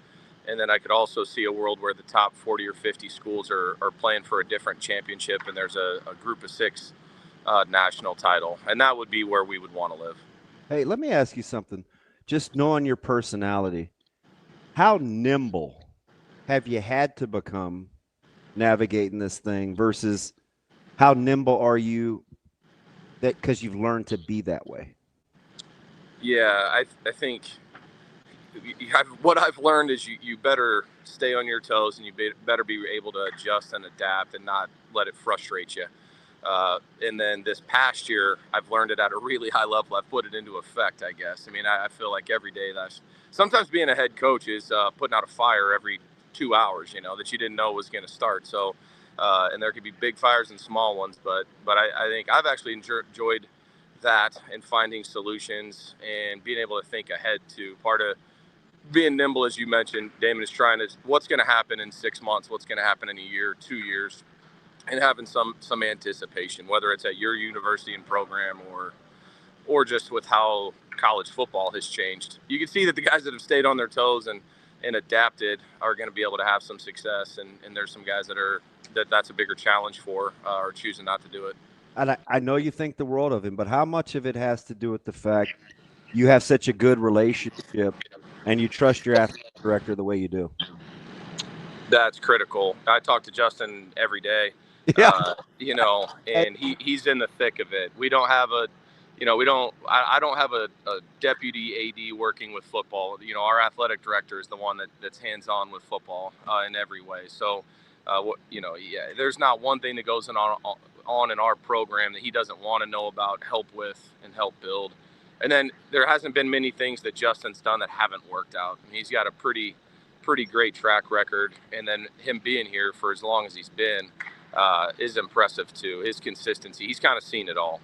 I tell you what, man, cost of a living arrangement and some groceries, man. I'd work for cheap, man, to be that deputy. I'd be the best in the business for very, very low amounts of peanuts. So, yeah, Brookings community would bring you in too. You would have to pay for nothing, man. That's what our coaches get: free coffee, free haircuts. Some people want raises. I get the coaches free coffee, free haircuts, free lunches, and a gym membership, man. The gym membership. Now we're talking. Yeah, they embrace the staff. Yeah, I got a hot yoga studio, Be Well, that would take you in for free. So, no, man, I'm thinking more chief of staff. I'll always trade for budgeted items. Oh, yeah, no doubt. I'm thinking more chief of staff, though. That way we could just we got offices next to each other. That sounds like a dream. Yeah, let's get it. Didn't know that hot yoga was a budgeted item for you there, DB. Listen, I just like to be fit, man. You see the dude? So you're navigating this landscape. You're waiting on a couple of things roster wise. You're trying to understand how money is gonna be allocated. How much of your day do you get to just do ball? Very little right now. Now I'm trying to. This season, I'm putting in all this legwork now until spring ball to make sure that during spring ball I can just fully lock in and engage. And the big thing with me is I want to make sure that our team has a clear identity. And sometimes as a coordinator or an assistant coach, you're worried about a position room's identity or side of ball. But for us to win a national championship and find our highest level, I've got to make sure that I'm the driver of how all three phases of the game work together. So spring ball, I'm going to really invest in the offense. I'm going to be in every offensive meeting. I'm going to be helping them script and game plan and try to, push the defense every day. And then when spring ball's over, then I'm going to dive fully in on the defense. I feel like we've got that in a solid spot now. Last year it was maybe 5% though, was actual football DB. And then now I'm hoping to get to be a little bit more of a, 30% of my day type of thing. I need to do it, and our team needs me to be the one driving that. So it's just, as I said, there's something that comes up every hour that you may or may not have been expecting, or something that needs to get done, and it's all time sensitive, Yeah. Coach, you mentioned the goal of winning a national championship there, and that kind of brings me to one of the things I wanted to bring you back to talk about, and that's coaching at a place with expectations. It's a very different kind of monster than going to a place like, and this is no hate on Vandy, but going to Vandy is different for what they want out of their football program than going to an SDSU or even a Nebraska and what they want out of their football program. How much does that affect not necessarily your decision-making, but how your decision-making is perceived around the football program? No, I think, I tell kids in recruiting, you can go a lot of places, but you want to go somewhere where when you run out, you put in all this work, you run out of the tunnel, there's 20,000 people, it's a sold-out crowd. You want to go somewhere where people are tweeting about you and writing articles about you, and you're on the news every day. And that don't buy into that as pressure, buy into that as a blessing that people care about what you're doing, and let it drive you. So I would say running a program that way, it's a little natural to me, Ravi, because when we got to Burke High School years ago, what you mentioned Vandy, was the same thing. It wasn't a great program, but the expectations that you put on yourself better be higher than the expectations put on you by others. And so at South Dakota State, I understand that if we lose a game here, it's a really big deal. And if we win a big game here, it's a really big deal. That's what's awesome about college football, and what I'd never want to lose is, these kids and our staff are going through the highest of highs and the lowest of lows together. And that's what creates memories that last you for your entire lifetime. To be somewhere where a loss isn't that big of a deal and a win, isn't that big of a deal, that would be challenging for me to get motivated every morning. I love that. I approached like this morning's workout. How we did in this morning's workout is going to dictate how we play in the fall. It's not, there's just a level of urgency, Ravi, that we have to carry ourselves with, that we would regardless, but certainly our fan base, our administration, everybody that supports us is going to hold us to a high standard. But I can promise you this, you're not going to set a higher standard than our players and our staff have for each other. And that's, when you operate like that, it's a little bit easier. So it's the internal expectation that you put on your team and your program that matter. And then you need to get them to buy in and believe it. That's what's happened at Vanderbilt. Clark always set high expectations. He talked about winning national championships 3 years ago. Well, this 11-win season they had doesn't happen if the internal expectations weren't, set to a high enough bar. The financial commitment to Jared Curtis. When you were there, would you have ever thought? No, we didn't have NIL when I was there. We literally didn't have. We may have one player that was earning any sort of NIL just 3 years ago at Vanderbilt, and then to see where they've grown it now has been incredible. And you land a guy like Diego to come in and change the landscape for sure, and the facility upgrade, and Clark to be consistent. And what you find is you win some games and you bring in some really talented players, you get buy-in from the community. And that's kind of what I'm saying is, if you wait for your community to be the one that's setting the standard, it's not going to happen. You need to create it. South Dakota State's standards and expectations. Say that again for the folks in the back. Coach Jack. Say that again, please. Yeah, I'm just telling you that the internal if you want to wait for your fans to get excited about what you're doing and have that be what defines your program and your culture, that you're going to be waiting for a long time. If you set the standards and the bar high and the expectations, the fans will follow. So you've seen that at Vandy. All of a sudden they sell out games. Well, it's because they see a team that believes and is winning football games. That's why this didn't happen overnight. When I was here in 2012, we had 4,000 or 5,000 people at the games. We had an old beat-up stadium, and you know what we had? We had guys for about 10, 15 years just building and grinding and putting in the work behind the scenes, and then you start seeing the byproduct of winning on the field, and now you have sellouts. Now you have expectations. So create your own expectations by the success you have, the work you put in. Man, I'm watching you. I'm just going to go back to Nashville, right? I'm watching you coach, and we're having these sidebar conversations about building culture and players arguing about pennies, right? This just a little bit, and I'm not getting anything. And I'm like, you're having these conversations. You just want to coach ball. 3 years later, it's you're building a culture, or at least trying, from what I hear, to get out in front of that, where it becomes a hard place to leave. Not a place that you need to pay to have people attracted to.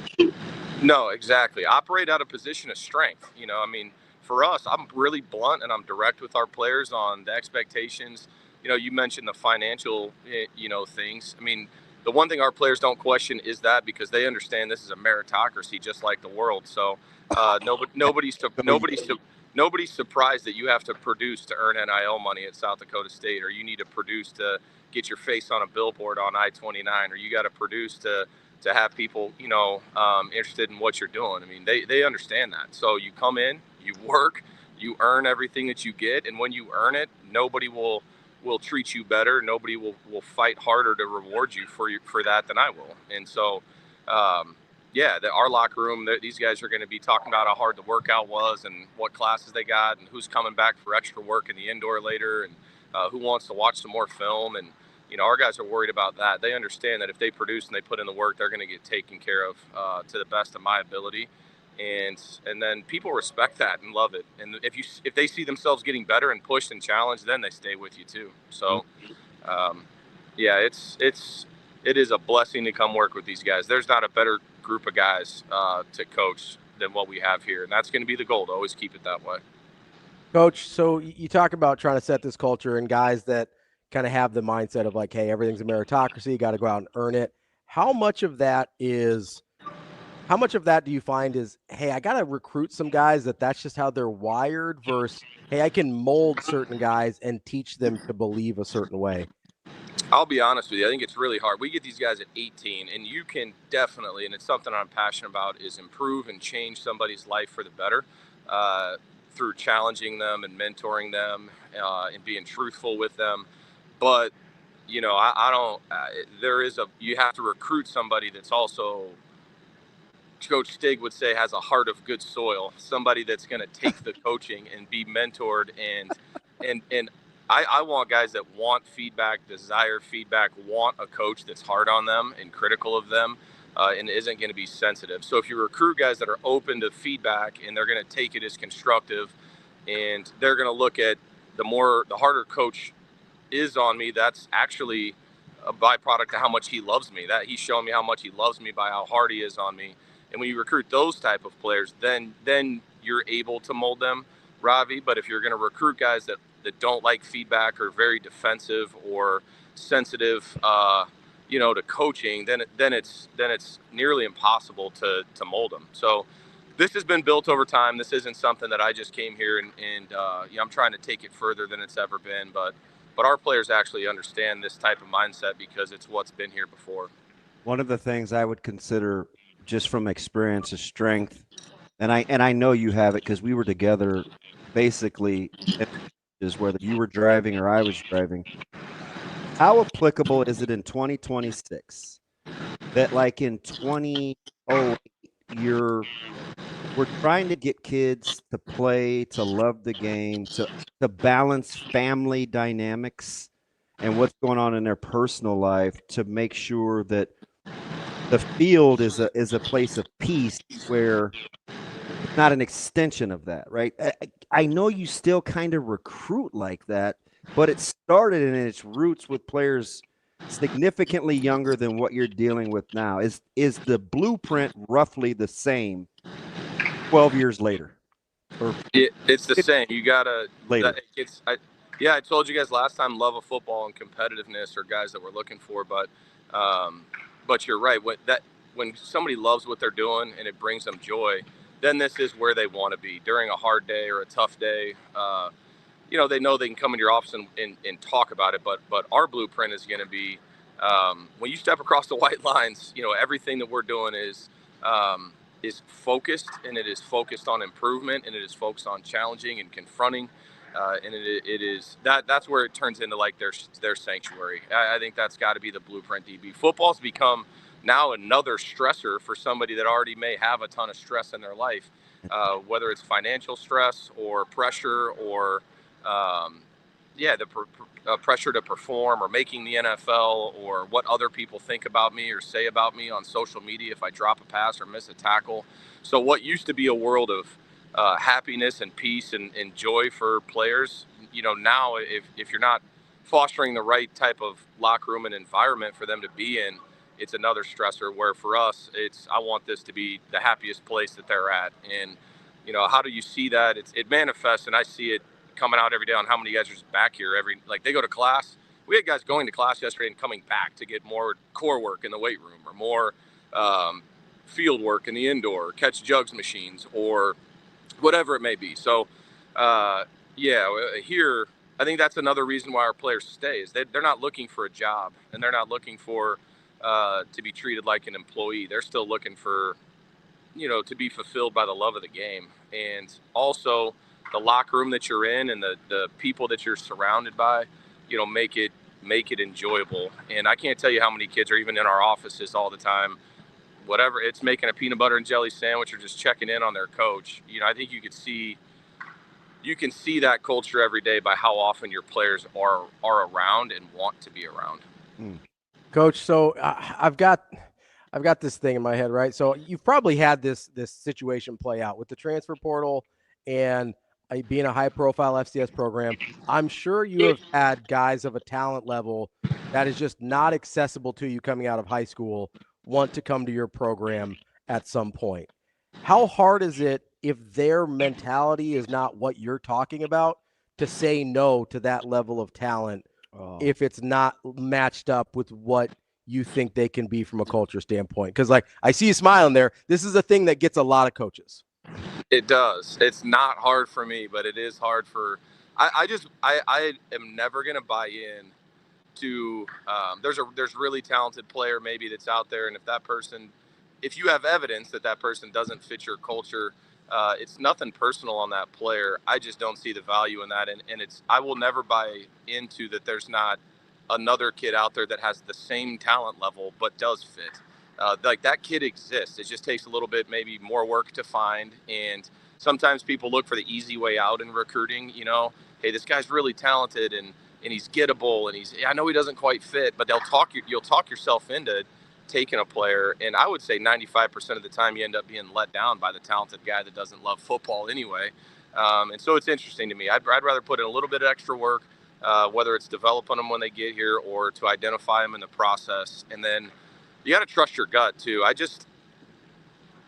Talent, I want to see production along with talent, and so a guy that was a 4 or 5 star. We played a kid at Sacramento State, Hurrdat was his name, a quarterback, and I think he was a 5 star, and he played at all these places. And so externally, you could say, well, that's a really talented player. We need to take Hurrdat. I would say turn the film on, and I don't care about the star rating out of high school or that he was at Georgia or whatever. That doesn't even matter at this point. We're 3 years away from that removed. So what's the production? And then I just think there's better players out there now.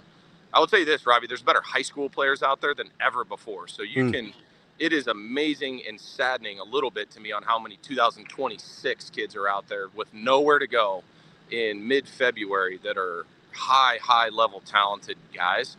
And so we'll go to those guys if we need to, because you can find the talent and the fit there. I just believe, Ravi, that you can find guys that are really talented, that do fit and do have mindset. I'm not going to buy into kids these days are just different or any of that type of thing. You just gotta find the right guys, and then I have no problem bringing somebody into our culture that's not perfect. I mean, I'm not talking about perfection. I'm just talking about the desire to be coached and get better. So, if I've coached and recruited many of players that may have had some issues or some baggage, and then I do get passionate about helping them grow and change as men. So I don't want to come across that we only recruit perfect people. I just want you to love football and care about it and listen to what I'm saying and be open to that. And that comes through building relationship with them too. But I don't know. I go with my gut on those type of guys for the most part. But if I have too much information that says they're not going to be a fit, I don't want to bring them here, because our players would run them out of here before I'd ever did. It's so funny. At the start of that question, I can see you laugh. We're so much. I know Rice tells me this all the time. Like, he thinks we're a lot alike in our delivery, our philosophy. He did say you're a little more direct. I said, well, Dan's more mean-spirited than I am, but we think the same. I'm listening to you Ravi ask about basically it's what you will and won't compromise. If there's anything I know about you, because you've said it to me, whether we're talking offense, deep, you don't have any problem saying no. Like, I don't think that's anything we have to worry about with you trusting your own gut to say no. But we just had a conversation a couple weeks ago where you were ready to say no, and I'm practically like, hey man, like, hang in there. Yeah. Right? Well, yeah. First on Tyler, I just know how you're wired. Yeah, Tyler Rice sees me at my best and my worst at times. So Tyler sits in my office half the time, and sometimes the best way to help somebody grow is you got to be direct with them. So Tyler he hears me venting quite a bit, so he knows me as good as anybody. But like, oh my God, I have the same mannerisms and the same sayings. He tells me that too. But I would say, I think sometimes like, if you're going to be a good recruiter, your job is to get a lot of good information, and it's to get somebody to open up and call coaches and their high school coaches and their trainers and their mom and their dad and do all that. So most of the time you should be looking for a reason to say no. That's kind of part of it, and kids should be doing that in recruiting too. When they go on junior days, it's not about putting on the jersey. It's about, they should be trying to find a reason to poke holes in what I'm saying or doing and ask hard questions, and then get all the information and make a decision. So, no, I think if you're going to take 25 kids a year, I mean, why not be really thorough with it and make sure that you get the right 25? And then it also, when you get the right guys, it sets up for easier conversations when you're here. If you recruit the wrong guys a bunch, then you have a bunch of tough conversations and awkward moments while the players are on your team. So people wonder why we have 6 parent meetings. We have 6 parent meetings, so we have a clear line of communication. That's why we don't have a lot of problems in season. Hey, I don't know if you guys were wanting other guests today, but my guys just got done throwing. So A-Train, what's up, buddy? What up, DB? So you're live. Don't say anything crazy. Oh, don't worry. We're on non-terrestrial radio, and I know you cuss like a sailor, so it's okay. How you been? How you been? He said. I've been good. It's been a good You look good. Appreciate you. How was conditioning today? Was it tough? Yeah, it was definitely a little bit tough. I don't know if it was hard as the crossfields. Crossfields got me last week. Crossfields are tough. Hey, what are you doing with muscles? Can you still model with muscles, or do you have that part of the magazine down? You got some muscles now. I'll let him get some breakfast and go to class. All right, A-Train. All right. I didn't mean to put you on the spot, buddy. Hey, listen, be honest. How good of a guy is he? No, he's awesome. He is sensational. Yeah, they just got done throwing in the indoor. So Tuesdays they get conditioning in, and then we do football 101s. Not to get off topic, but that's one of the most fun things about the off season is breaking down all your systems and fundamentals and techniques. That's the one thing I'd love to talk to you guys about is more ball. But the off season is fun to I'm live. There's Jake. I'm on an interview. That's our quarterback right there. Say what's up. You're on TV. So what's up, big guy? How's it going? Hey, Yeah, Chase Mason's our starting quarterback here. He's pretty special one. So yeah, NFL bound Chase Mason. Did you get the ruling? Yeah, he's good to go. He is good to go. So oh, you're living your best life. Yeah, he got his 6th year of eligibility, and so he'll be back ready to go and having a good off season. So, but no, the off season is so much fun to be able to get him in the weight room and bigger, faster, stronger. But I challenged our coaches to tear down everything that we did and build it back up. And it's not that anything was wrong; it's that you become a better coach when you start from ground zero in January every year. Hey, can I ask one more question? You can ask as much as you want. It's football related. Yep. Knowing that he's back in the fold now, and you're seeing all the hype and the buzz that Cole Payton is getting, and they're very similar in some of their attributes: big, strong, fast. Does the offense change a little now? Yeah, I would say the offense is wide open now. We've got it's amazing. I look out here, and a year ago we had 53 players healthy enough to work out that were on the team. And we had 101 guys running out here today. And so not just having a quarterback that's got the experience and talent level that he has is a game changer. You can run it, throw it, whatever. But he's got some really good pieces around him. And I see a really, a football team that has a lot of depth and in all three phases. So it's a lot of fun. This has been fun. This offseason's awesome. All the work you put in during the playoffs last year, making sure you were in a good position this year, does it feel worth it now? It does. At the time, it was kind of wild, and spending as much time on just getting Chase's waiver approved and being able to set a path forward with NIL and transfer portal and sign your players and retain your players and bringing in 17 transfers and 4 early enrollee freshmen. It was a lot, but it's worth it when you get up in the morning and you watch these guys work out. And then we had a team meeting last night where we actually went through our 4 H's, which is cool, something we're doing that Vrabel had done with history, heroes, hardships and heartbreak and hopes. And so we're actually getting to know each other at a deeper level, that's a passion of mine too, is seeing how connected we could get the players. All right, buddy. Next time I talk to you, we're going to talk about fitting in the run game with split safeties.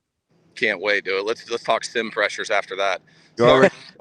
Hey, sorry for being a little bit disjointed and having some of the guys pop on there, but it's good, man. Always appreciate your time. All right, see you guys. Hey, Coach. That is Dan Jackson, South Dakota State. I'm just glad I got to see my guy Anthony. Yeah. I mean, Chase Mason can have his year. That's cool, but I'm excited to see Anthony play ball. Ant knew that going in, and I'm gonna give you the quick backstory. Yeah. During the playoffs, when Mason had a chance to get his 6th year back, a lot of the legwork getting ready for the appeal was going on, and he was at wit's end, being stretched between playoff preparation and getting Mason eligible. I mean, gathering paperwork. He got some help from Coach Frost and some of these guys, because you had to basically prove that he was denied playing for 2 years. And so you needed some tangible paperwork, and he'd spent some time at Nebraska for a little bit. You needed a lot of documentation, and a lot of coaches around the country really helped. And he was really, really torn up about feeling like he didn't fully commit to his team during the playoffs. Sure. And it ate him up, because he was having to do so much legwork because the rules kept changing on him. But yeah, he knew like the prize at the end too. So he's basically trusting in his staff to get this stuff ready for him while he handles, because he's kind of like a one-stop shop. Yeah. And he just got the news last week, so I think Mason will get drafted. He's a big dude. He's 6'4", 240. He's a big dude. Like he's not Cole Payton 2.0. He's his own guy. Yeah. But they're the same player, and you see the buzz that Cole Payton's getting. He'll get drafted too. So there you go. That's a big deal. Well, it's awesome. Loved talking to Coach Jackson there. Appreciate the time that he gave us. Did you get all your questions in? Yeah, I think so. Yeah, he's. So the one that I asked about the super talented guys is that's one that I wanted to ask, and I really wanted to ask about the expectations. So he's a guy that I talked to about the acquisition of other players. Remember? Yeah. You said I was being a baby. I still think you were, but that's fine. He agreed with me. Yeah, that's fine. And I told him before I told anyone. Yeah. But Dr. Luke, like anybody. Yeah. I was like, hey, man, I got something that fell in our lap. He's like, I don't know, bro. What's your gut tell you? Better than you saying, what was the question you asked me? I'm still mad at you for that. It's a good question, though. If you said if I wasn't so sensitive, what did you say? No, I didn't say you were sensitive. I did not say you were sensitive. I said if you weren't worried about what other people thought, is this an easy answer? That's different than calling you sensitive. It was still tricky. That's fine, but I do think, and I wasn't asking it as an indictment of you. So when you asked him the "Can he say no" question, that wasn't laughing. That wasn't about that. No, I know. Yeah. But that's how he thinks, though. I was thinking of guys like Jaden Rashada. Yeah. Because he's gonna have an opportunity as one of the best programs in FCS. He's gonna have 4- and 5-star guys knocking on his door that want to put up numbers, right? That want to try and rehab their image. Mm-hmm. Basically, this was a long time ago, but basically do the Joe Flacco, right? Like that's what Flacco did. Couldn't beat out Tyler Palko at Pitt and ended up at Delaware and as a first-round draft pick, right? You have guys that want to do that. You have guys that want to, and maybe they want to bounce back up, use it almost like a JUCO. But some guys just want to put up numbers and try and get to the league that way. Yeah, there's a lot of what he said that they're really trying to incorporate and have been trying to incorporate in Lincoln with the substance over style thing. That's where you have to be very, very careful with how they're continuing to high school recruit. Yeah. Right, because you're if that's the way you're going to try to win, and I'm all for it, especially if you're still calling yourself closer to a developmental program, you just have to say no sometimes. To me, it's really interesting because this is a dynamic that exists at every level of football. Oh, yeah. NFL. Oh, yeah. Power Conference, Group of 5, FCS. Did you not hear McDonald? I know. No, I know. But this is why I think it's interesting because while it exists at every level, not just football, of every sport, I think, it becomes like the thing that you're sacrificing for the talent becomes more and more dramatic the further down the pyramid you get. And so I could see that. Typically, I could see that. Right? Yeah, because at some point you filter out, be like, the talent's worth it, and it balances itself out. But the bigger the issue is, the further down the pyramid you fall. And so that's what you wanted me to negotiate. That's a different conversation. That's a different conversation. Because if there are, in that conversation, if there are pitfalls that I'm not aware of, then we're having a different conversation. So, the funny thing that I wholeheartedly agree with, he said there are so many good high school. I think the level of play at the high school level is at an all-time high. That's what he said. It's at an all-time high. And they're not being rewarded. And it's kind of because he said he was talking, so I don't want to cut him off. But he's like, he said he feels bad for the high school kids that don't really have a place to go. And I was like, yeah, but there's a party that doesn't feel that bad because some of those are going to land in your lap. He got one, and I bet he starts as a freshman. Yeah? Freeze. Oh, yeah. Elkhorn North. He jumped out. I went and saw them play Scut, and I caught most of the second half. And that is the real deal. He jumped out a lot. Yeah. Like he was one of those guys that you're like, I get why you're going where you're going. Yeah. That's all when I'm evaluating a high school football player, that's all I want. If I know you're committed somewhere, I want it to make sense when I watch you. Yeah.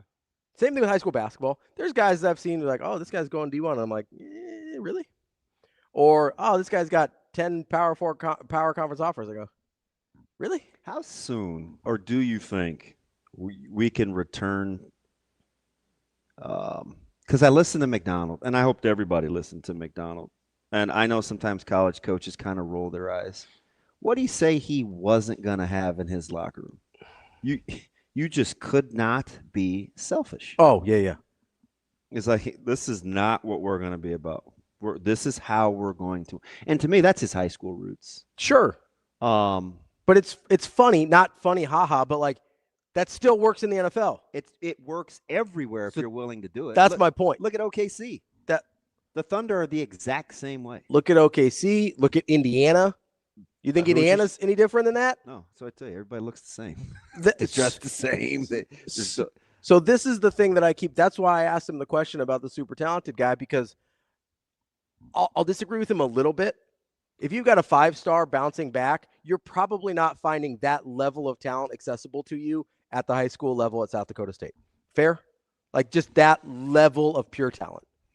Probably not accessible to you. Just telling you. I know there's really good players. I know. We're a lot alike. I don't know. I'm going to go ahead and say that. You're not getting a lot of 5-stars to SDSU out of high school. I understand. So my point is, though, have you watched me? Hang on. Just hang on. Okay. Just for a second. All right. I mean, NEUBERT, the best of the best at the high school level. Have I said no to? Yeah, absolutely. Okay. I get that, but doesn't make it doesn't make me any. I'm just saying, like, it's not always like you think. I understand that it's not, you say yes no matter what when the 5-star knocks. My point is that I think there is something that evens out the talent level way more than we think. Robbie, there were 2 Power 4 guys. Yeah. It wasn't worth it. That's fine. And then there's a third. But that's my point. Why wasn't it worth it? Tell me why it wasn't worth it. I just felt like we would be compromising who we say we are. So that's what I mean, though. That's the thing that evens out the talent, right? In terms of results of what you actually want. Now, they might still go out and beat you. I get that. And they did. Right? Like that's a thing that can happen still. But in terms of, like, there's more talented teams than Indiana. There's more talented teams. I get it. Then Seattle's got a pretty good roster, so I don't know if Seattle's a great example, but there's probably better rosters. 25 years old on average. Yeah, there's better rosters. And they rehabbed a guy to win a Super Bowl that a franchise just 7 months ago gave up on that saw the exact same thing. So my point is, you think Minnesota didn't see what Donald did? Yeah, they saw it. You think they feel real good about McCarthy right now? I bet they want the $30 million back they didn't spend. Probably. But that's also why, if I don't know what story you believe, that's probably why Kwesi doesn't have a job. Yeah, in Minnesota. Yeah. So my point, though, is when you are able to identify the other stuff that we don't measure in star and talent rankings. Todd, you can barely hear me, or no? Shane, because I haven't changed my mic.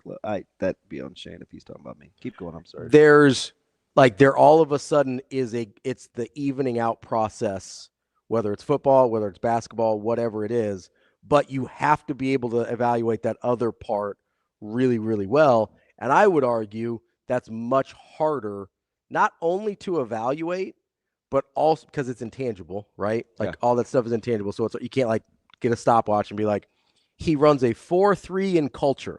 That's not a thing, right?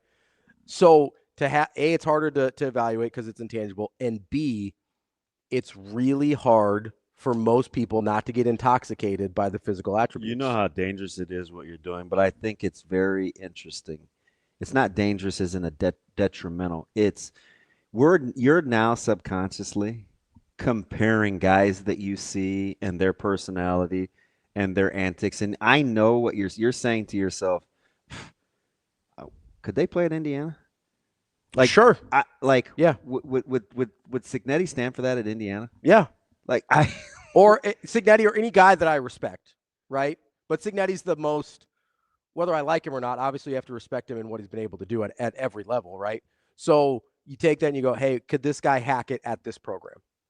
It used to be, would that guy be able to play for Saban? Because Saban would take a bunch of dudes in and they'd filter themselves out. Yeah, and they got booted. That's what I mean, right? They didn't last there very long, right?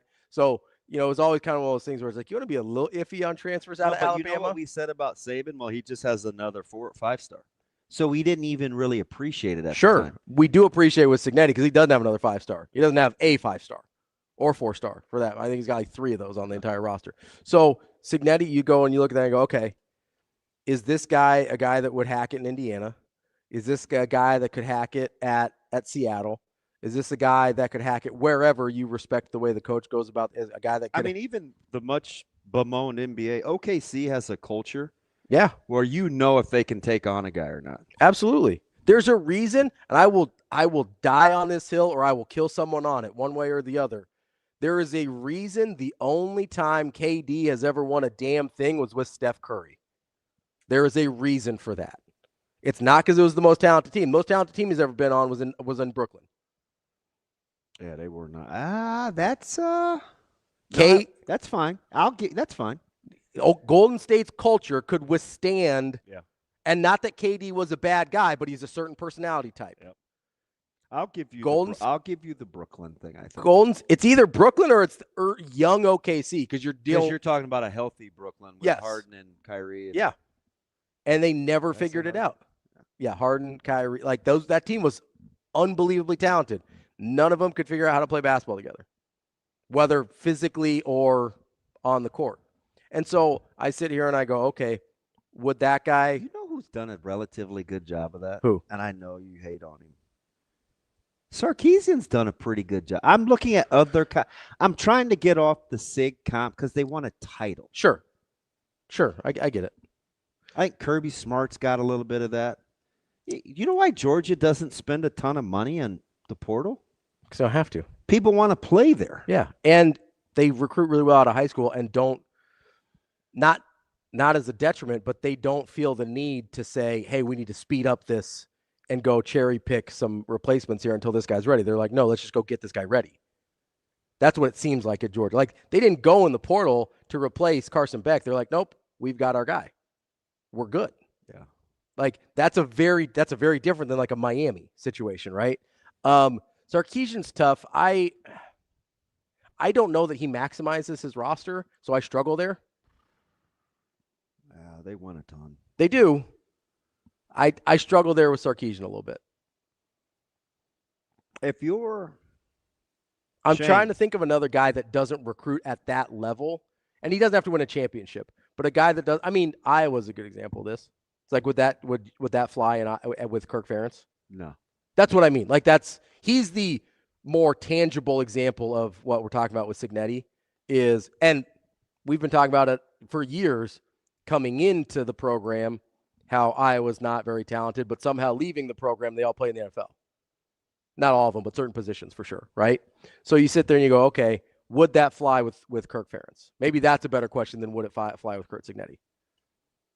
I could see that. That's fair. Because Kirk Ferentz is right there, and that feels very tangible and like very reachable. Cignetti feels like this other thing up on a pedestal now. Yeah. And I agree. I think it's a unicorn situation. Like I don't know what to do there. Ferentz feels like that's attainable.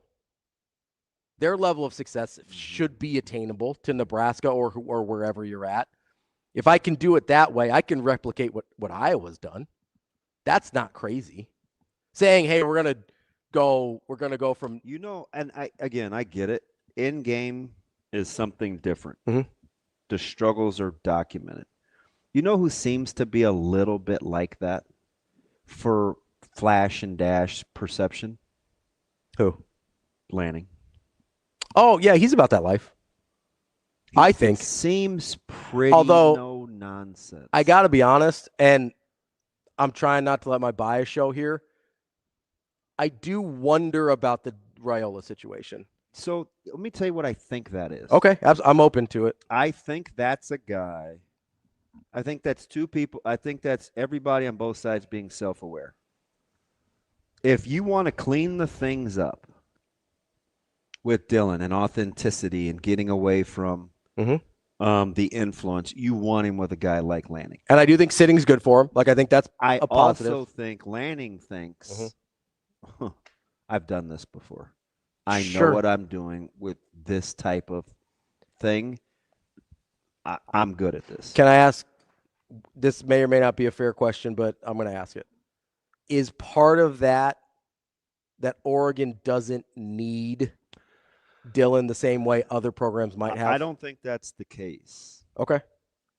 When you get to that level of success, I think you have non-negotiables and you have standards. So you know what you can take on. For sure. I asked the question poorly. Do you think they're willing to try and take that on with Dylan? Because if it doesn't work out, it's not a hugely detrimental. They can just move on. Well, risk reward inherently, there is no risk. That's what I mean. There's very little risk for Oregon in this situation to try and get Dylan where they want him to be. Yeah, I mean, I understand that. Very low risk, especially with Dante Moore coming back, but you have to know what you're getting to in the meantime. Sure, that's fair. You know, like the self-awareness piece, I think is critical. And a lot of this I'm trying to speak into existence, I think, for Nebraska, where I'm just excited to see, and I could be super naive. Mm-hmm. Like, we've been preaching a lot of substance. Now I get it with the flash and the 2027s and social media and trying to peer recruit. At some point, maybe once you get the class you want, but that's got to go away. Mm-hmm. Like that, like you, and maybe for a guy like Trey Taylor, who is an elite level talent, like it's just for the time being, right? But at some point, like once you get to school and you're playing football, like that social media stuff and like all that's got to go away, right? I like when Coach Rule gets rid of the social media stuff, like during the season. Right? Because if you really want to get back to being, we heard Dr. Elza say, hey, we need to be tougher. We need to get better at the football part. Like, if you're really, because it seems like they've been intentional with the hires, if you're really going to get back to the substance part, like I want it to be the way that we're talking about. For sure. I think, and that's part of the reason I'm more optimistic than some with Coach Rule at this point, is because I believe that's what he wants to get back to. Whether he does or not, and whether that works or not, those are other questions that I can't answer yet. But it seems like that's what he wants, and that gives you a chance, I think. And that's I think where they're at. Yeah, the talent, what you're willing to take on is always fascinating. I mean, I talk to a couple guys that coach NAIA basketball all the time, and the thing that I keep having to remind him is, like, I get that you are not used to having access to that level of talent. Is that level of person or that level of culture that you want in your program, though? Like, is there anything about that level of talent? Because he's available to you for a reason, right? When things go on clearance, there's a reason. They're out of style, they're out of fashion, there's a tear, I don't know, whatever it is. They're on clearance for a reason. So is that reason acceptable to you? Is it something you can live with? That's the $1 million question. And if it's not, I don't care if it's Michael Jordan in the flesh. You got to move on. Yeah, I want to talk that the NDSU move is fascinating. Yeah, I think what Coach Jackson said was right. I do think of it eventually we're going to have a power conference championship, a group of 5 championship. I wonder, and an FCS championship. I wonder if they're just trying to get in ahead of that thought process. Maybe because at the end, I know what he's about. Like, it seems like a weird move. But it may. I don't know. I got some thoughts. It may quietly fit. Unless they think there's some other things coming down the road, it's going to be really interesting to see how it plays out. We're going to talk to KERRY Miller from Bleacher Report, Little College Hoops, coming up next here on Hurrdat Sports Live. I mean, you just have to do the best job you can. He's one of the best 3-level scorers in the country, and his ability to get the ball in the pocket. He's the best pocket passer I've ever seen, and his ability to make tough shots. Again, he can't get deflated. I know we talked about that with Francis in the last game. Give Rutgers. They made a lot of tough mid-range shots in that game. But I didn't think we got deflated. I never thought we did in that game the other night in New Jersey. So, for us, he's going to do some really things, things that, a lot of wow factor type plays. You can't get discouraged when he does that. You got to keep playing and keep trying to make things tough.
I was feeling good. Teammates were finding me in spots, and teammates were finding me in spots, and I had probably more open looks than I was used to. So I was just kind of letting them go and trusting my shot. My teammates kept giving me the ball, so yeah, it was good. Yeah, making the first one always feels great because then you kind of have a boost of confidence. It's always good to make the first one, and especially late shot clock, like you said. It's a lot of fun. That was pretty awesome what just happened there, especially what we went through this week. One of our brothers obviously lost his mom, and that was one of the hardest days of my life, and I can't imagine what he was going through, and for him to still play that game and play today and keep practice and being with us, I don't know if I've ever respected somebody so much, and to win that game today was absolutely huge for us.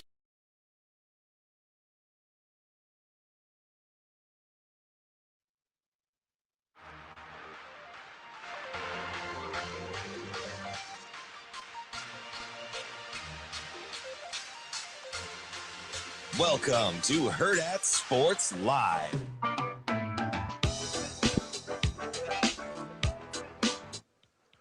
Welcome back, Hurrdat Sports Live, presented by Next Gen Male Medical. That's DB. I'm Ravi Lulla here at Hurrdat Sports Bar and Grill. We are joined now by KERRY Miller of Bleacher Report to talk a little college hoops. KERRY, how we doing this morning? Hey, I'm doing pretty well. How you guys? We're just trying to keep up, man. Fantastic slate this week. Started with Big Monday last night.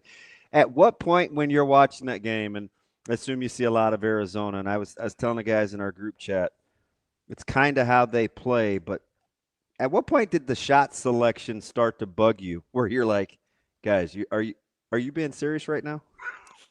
Yeah, I mean, I think Kansas is a good matchup for Arizona just because that is not a team that shoots threes, and Flory Badunga is one of the best rim protectors in the entire country. So I think they were almost forced to either, settle for mid-range stuff, threes they don't usually take outside of Braden Burries, or they were just trying to fly at the rim and hope for the best against Flory, and that did not work out so well for them. I certainly did not expect Kansas to win that game, though.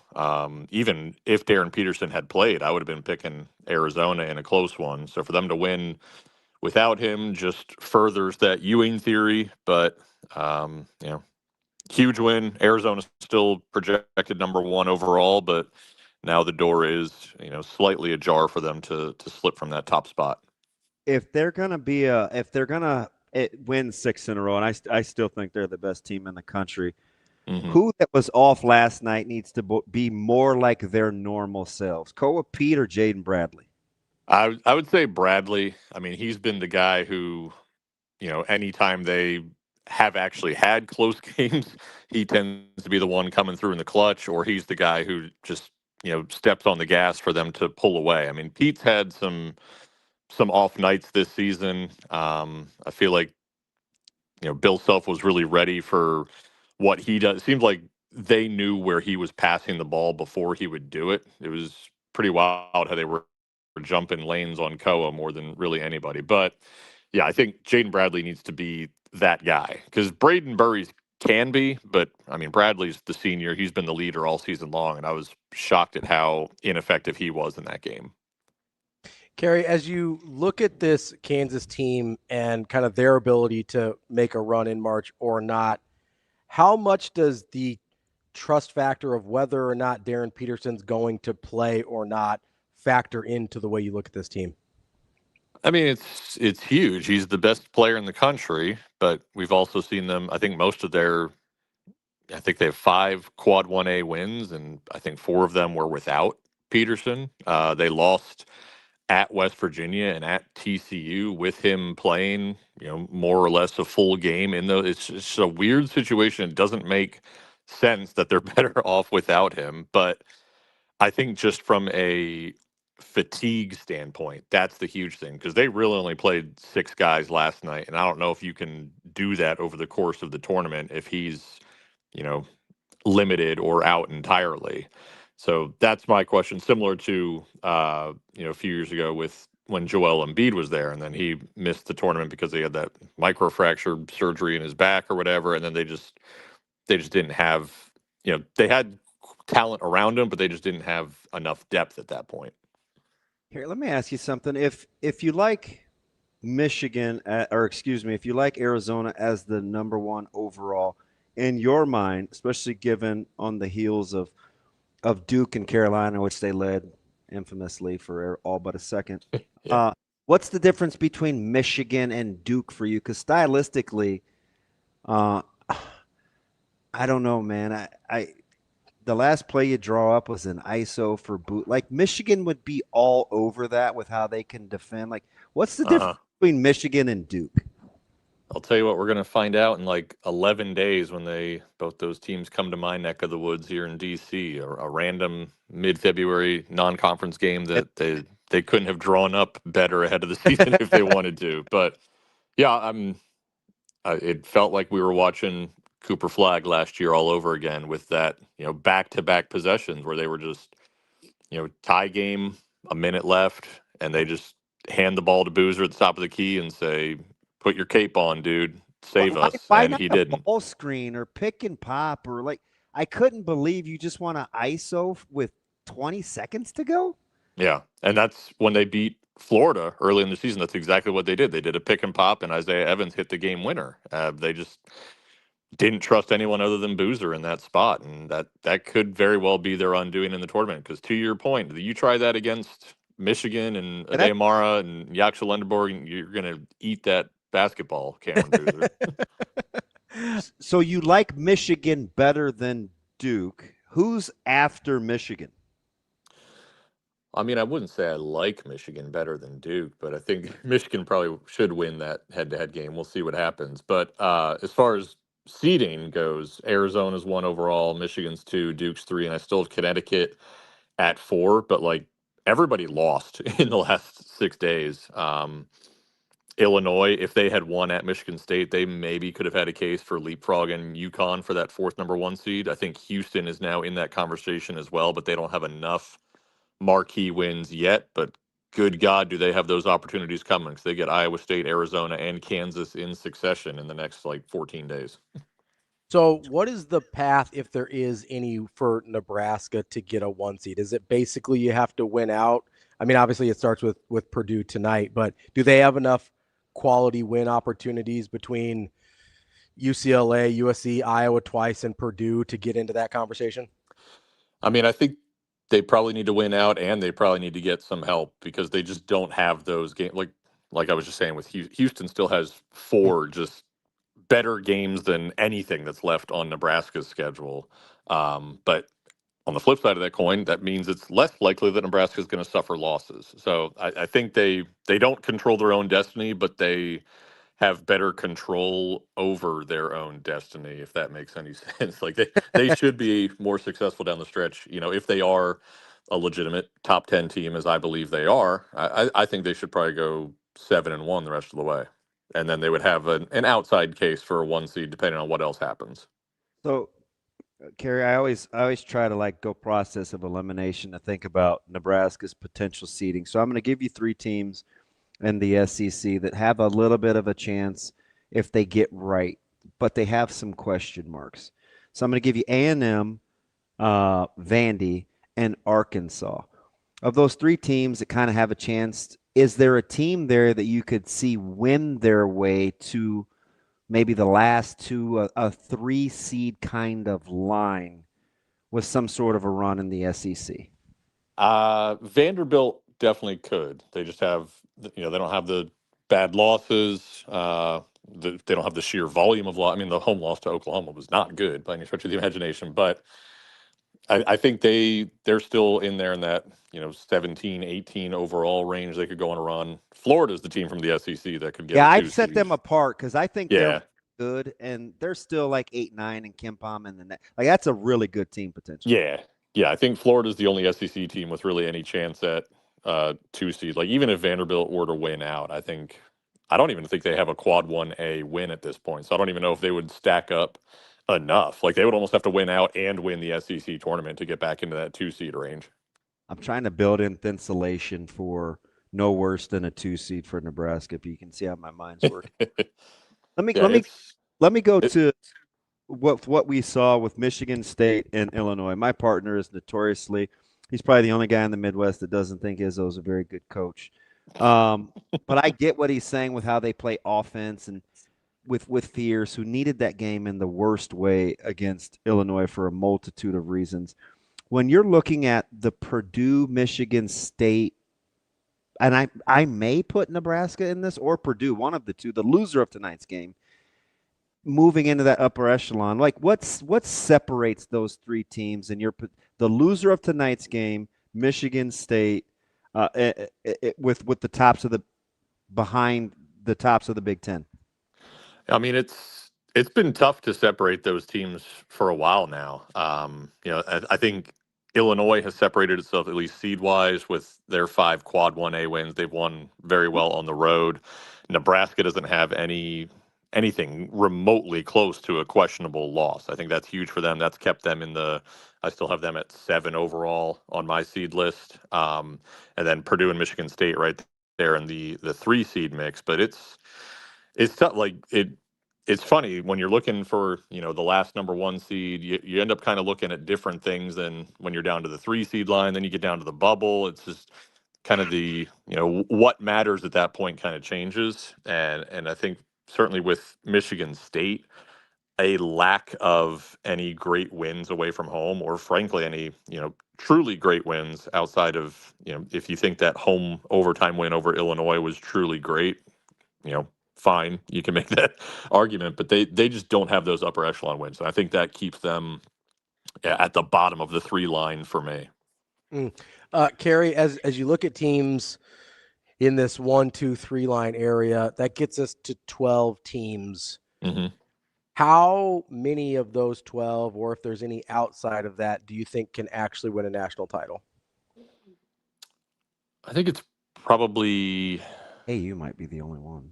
9 or 10, but it feels like it's Arizona and Michigan against the field. But I mean, if Darryn Peterson's playing and looking good, if he ever plays 6 consecutive games, I'll start to believe in Kansas winning it all. Illinois has been so good away from home. I think right there at Purdue at 10 overall is where I would really start to draw the line. Certainly what we've seen from Purdue lately, I don't know that I would be buying them as a title contender. So I think it's probably 9 at this point. And maybe this is lawyer shooting. Maybe it's just he benefited last year. Maybe, he's obviously have some shots taken away with their acquisitions in the offseason. But what's happened to Kaufman-Renn in your opinion? Yeah. Or is this the guy that you were kind of questioning if he was all conference to begin with?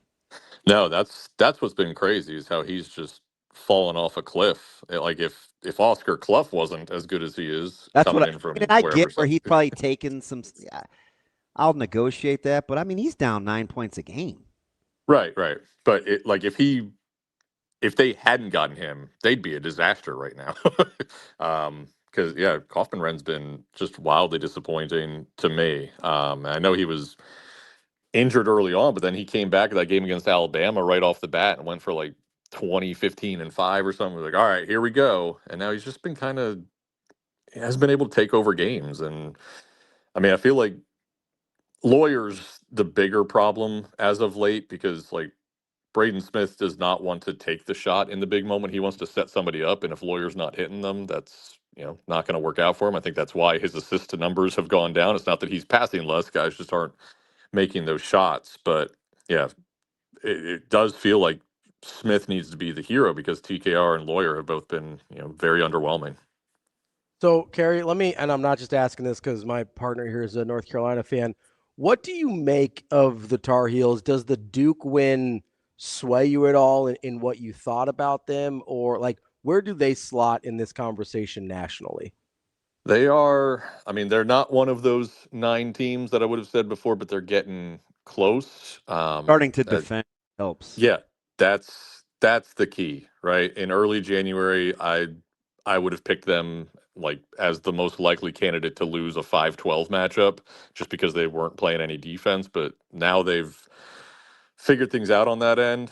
Maybe not so much in the final 10 minutes of that game against Syracuse. I don't know what the heck that was about, but they were ridiculous on defense against Duke. Davis needed NIL money. He Apparently, but man. yeah, I mean, if they continue to defend at a high level, yeah. I mean, they obviously have the talent on offense. They have the front court. Seth Trimble's a guy who can be that, takeover guard in the tournament. Derek Dixon's been stepping up and hitting big stones shots lately. I mean, they've got all the pieces. It's just they have to fully erase what happened in early January from our minds, and I think they're getting close to that. Maybe they just need to stay out of the state of California. That would help, yeah. Are we giving Caleb Wilson enough credit in this conversation about really superb freshman players this year? He's top 3. Yeah, in part because North Carolina fell off there for a while. I think he also fell off. Like in the first 2 months, for me, it was the big 3 was no longer Peterson, DeBonsa, and Boozer. It was DeBonsa, Boozer, and Wilson. And I think you could still make that argument. I think Keaton Wagler and Kingston Flemings have probably vaulted past them at this point. I mean, I have Wagler at 2 on my National Freshman of the Year rankings right now. He's been unbelievable for the Illini. But yeah, I do think just because we're constantly comparing him to Boozer, I do think Wilson's getting undervalued. And I think you may have seen what that chip on his shoulder is doing for him in that head-to-head matchup on Saturday. Golly, KERRY, I almost want to arm wrestle you. I'm joking, but there's these parts of me. I've watched Wagler so long. Well, high school, as a point guard, right? I don't love the handle, and I still think for as pretty as this shot is, it's a little slow. I think I'm just poking holes now because I'm trying to make the case. We got into this argument or this group chat last night. There's this part of me that still would take Burries over Wagler if I had to decide if I was going to play a game tomorrow. I mean, were we talking right now in college basketball or for NBA draft purposes? Because Wagler's playing out of position. Yeah, I get it, and he needs. But get this though, if Kylan comes back, his role changes too. Like he doesn't. There's going to be some takeaway too with Wagler's game.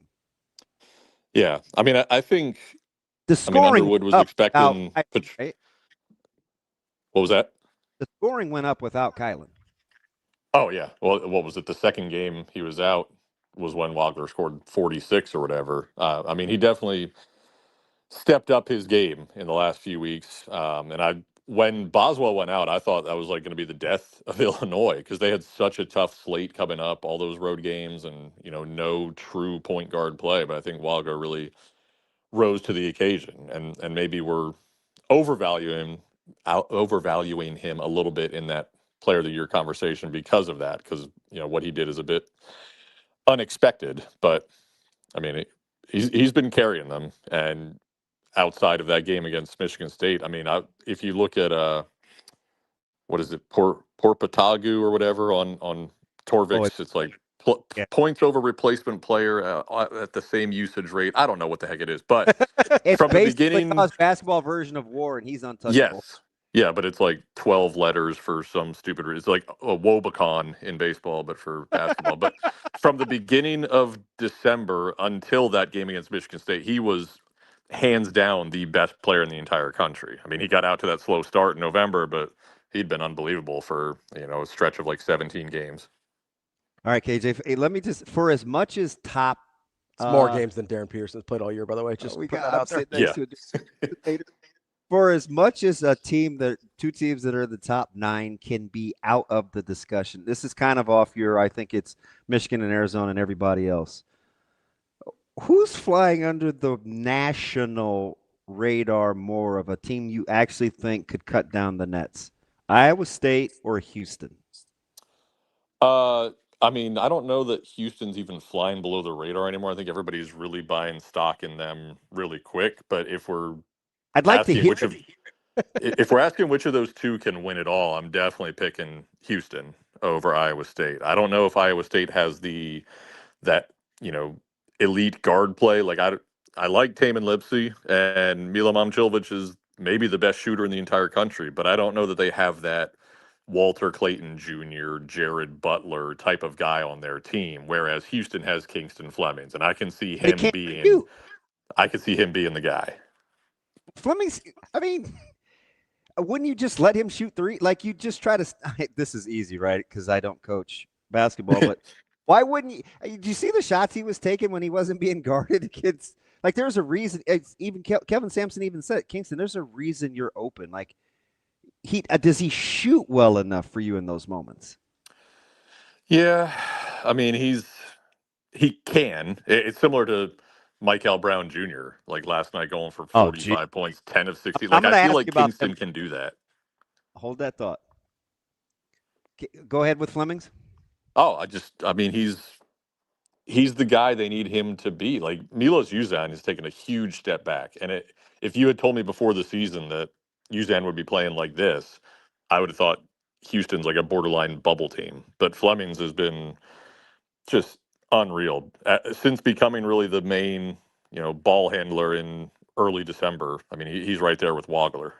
You know what, Uzan? He needs like them to get back down to like the shot clock and bad offense where he just dribbles the ball and then he does something. Like with Flemings, he can't really do that anymore. But that's how he kind of made us say last year, right? Yep. Yeah, 100%. I mean, he was their Jamal Shed type of guy last year. It really, rose to the occasion in January, carried that through into March, but now he's not forced into those spots. And I mean, he's never was a great shooter, but he just seemed to have a clutch gene last year.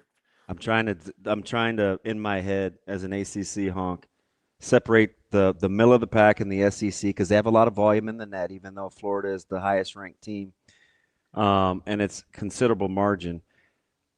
I'm trying to help myself with the middle of the pack of the SEC or the ACC. Do you like Virginia and Louisville, let's say, better than the tandem of, Arkansas and like Kentucky or the next batch of the other SEC teams? Oh man, that's tough. I mean, I don't know how much I believe in Virginia, at least from resume wise. Like I think they're 4-0 against Quad 1A, but they're all like weird, not that strong Quad 1A wins. Like I don't think Virginia has necessarily proven it can knock off an Elite Eight caliber type of team. Whereas I think both Arkansas and Kentucky, they have shown that they can. And I don't trust Louisville because they're just going to, they'll have a game like last night where they're just going to fire up 33s and hit 60% of them. Then they'll come back in the next game and shoot 6 for 30, and they'll be buried in the second round.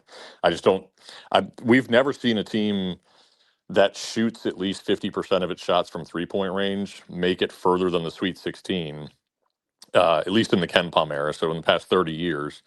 And the only one that did do it was 2006 West Virginia, who had the luxury of running into an 11 seed and a 14 seed before getting destroyed in the Sweet 16. So I feel like these teams that just rely so heavily on the three, they just don't last all that long. So that's my concern with Louisville. Is that Kevin Pittsnoggle? Yeah, that's the Pittsnoggle team. Yep. It is. I think they played Creighton in one of those years, which I was not a huge fan of. Anyway, so KERRY, as we're sitting here, you're talking about conference strength between ACC and SEC.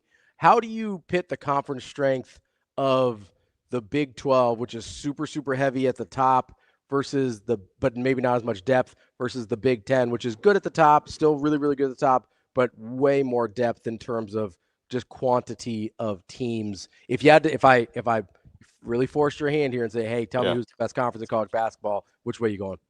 I think I would lean Big 10 for the reason you said. Like if we're doing a theoretical conference challenge, right? Michigan, Arizona, close call. Kansas, Illinois, close call. Purdue, Houston, well, I'd go Houston. But once you get down to those, Baylor versus Indiana, I'm taking Indiana in a heartbeat. USC over Oklahoma State, sure. So I think that middle tier is what would put the Big 10 over the top. But if you're asking me, you could pick, which league is most likely to send a team to the Final Four. That's a really tough call. I think they're pretty much equal because they both have 5 national championship caliber teams. All right. So while we're at it, help me parse through USC, Wisconsin, UCLA, and Iowa. Iowa's in the road. Iowa's But their ahead. schedule I mean, seed-wise, I cannot separate like USC, Indiana, and Wisconsin. I think I have them like 36, 37, and 38 in that order, and then UCLA just a little bit behind that. I do think it is likely that all of those teams are going to get in. I think it's going to be at least a 10 bid, possibly 11 bid Big Ten. We'll see what Ohio State decides to do to get into the conversation or not. But I think Iowa's probably a lock, even though they're like in the 7-8 seed range. Their metrics are just ridiculous. Their metrics don't match up with what I see. I don't think Iowa's that good, but they're going to make the tournament for sure. So what is it about it? Maybe it's the Indiana of late, but what is it about Indiana that makes you pretty sure? Yeah, it's the Indiana of late. 2-3 weeks ago, they were, I think, 12-7 overall. They were 0-6 against Quad 1 and 1-1 against Quad 2. Their best win was a home game against Washington, but they didn't have anything bad on the resume. So they were able to, just pick up wins over Purdue, UCLA, Wisconsin, and now their resume is almost, beyond reproach for as far as the bubble is concerned, because this bubble is hideous, guys. And we say that every mid-February, but my God, it just makes me sick every year. All right, so SC interesting, and I know they looked horrible against Penn State, and listen, they talked about it. Musselman, he's like, it was sleepy and it was East Coast parade, and he was doing his best Mick Cronin, right? Yeah. Yep. Every 5 minutes, but with arenas coming around, Baker Mazzara is gonna get healthy again. Woods is tough. Like, do you like SC potentially, or you just can't get over how they play offense with Musselman? I mean, it seems like every single one of their games comes right down to the wire, or at least for the last 10 games or so. I mean, it's all ridiculous. Points are less, right? It's weird. Yeah, I mean, and they had that triple overtime game against Troy early in the season. Like, they just seem destined to, no matter where they end up in the tournament, they're going to play a game that comes down to the last minute. But now that they have Elijah Arenas, maybe they are more likely to hit that last second shot. I don't know. I know he's not the most efficient scorer in the world, but he's getting there. And I think if he's able to really step into that void ever since they lost Rodney Rice, they could be a problem. I think he had 11 of those 11 of his 24 in the last 3 minutes or 4 minutes. Arenas, something weird like that.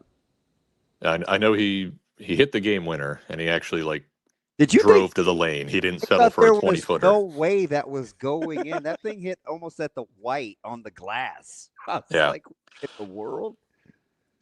I mean, at least the only benefit to all these close games is they're going to be used to them come tournament time. Sure. KERRY, last one for me. If I give you everyone below a projected 4 seed, and I'll take North Carolina out of this because we already talked about them a little bit. And I'm looking at bracket matrix. If you name a team that's above the 4 seed, I'll just let you know. Is there a team that's a 5 seed projected or lower outside of North Carolina that you think has Elite 8 or further potential? Where's Kentucky? Maybe, I think St. John's does. I think they're probably a 5 seed. They are for me, at least. Even though it was just, crapping on Louisville, if they get hot from distance for 3 games, yeah, they could make the Elite 8. I just don't trust teams like that to do so.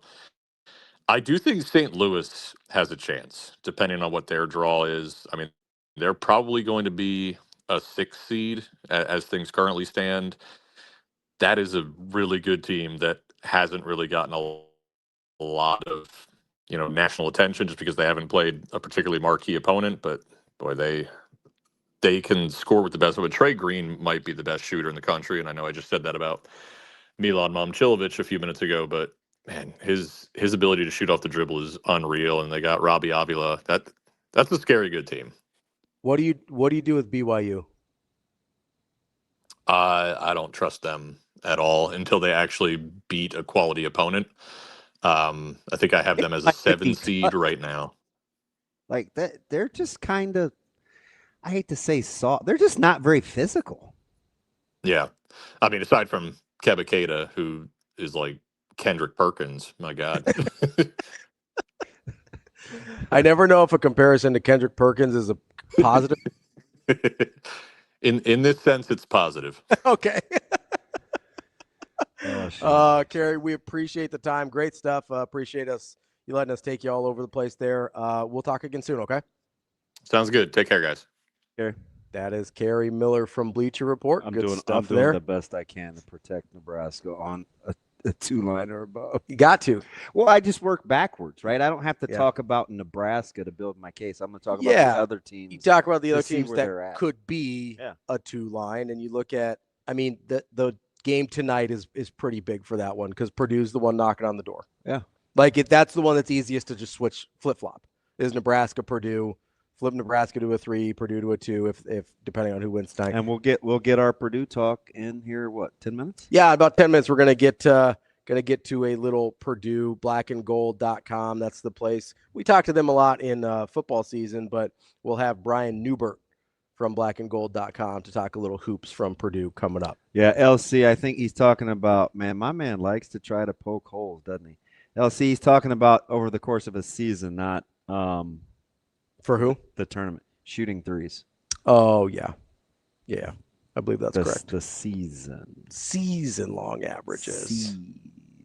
It's all right. I do. It's funny because I watch Louisville a ton. It's amazing. Mm-hmm. They're the same team you watch Creighton beat. Yeah. Here. Just super streaky. It's almost like they go cold. They can get their butt kicked pretty in a hurry. I don't know, man. These freshmen. Yeah, people don't even talk about Mikael Brown. He's healthy. Yeah, he's healthy. We forget about Acuff Jr. This class is silly. Yeah, Acuff down at Arkansas is really, really good. Imagine if he played for a good offensive-minded. Yeah. Well, he could go play for Musselman. Oh, wait, never mind. He's strong. Acuff? Yes. Yeah. He is cock strong. It feels like Acuff and Kingston Fleming were the ones that were getting forgot about for a while. It seems like Kingston started to elevate. I wanted to send you the clip of Kelvin Sampson talking about Kingston Fleming. Yeah. He's like, look, Kingston, there's a reason you're open. Yeah. Stop shooting the ball. Get into the paint.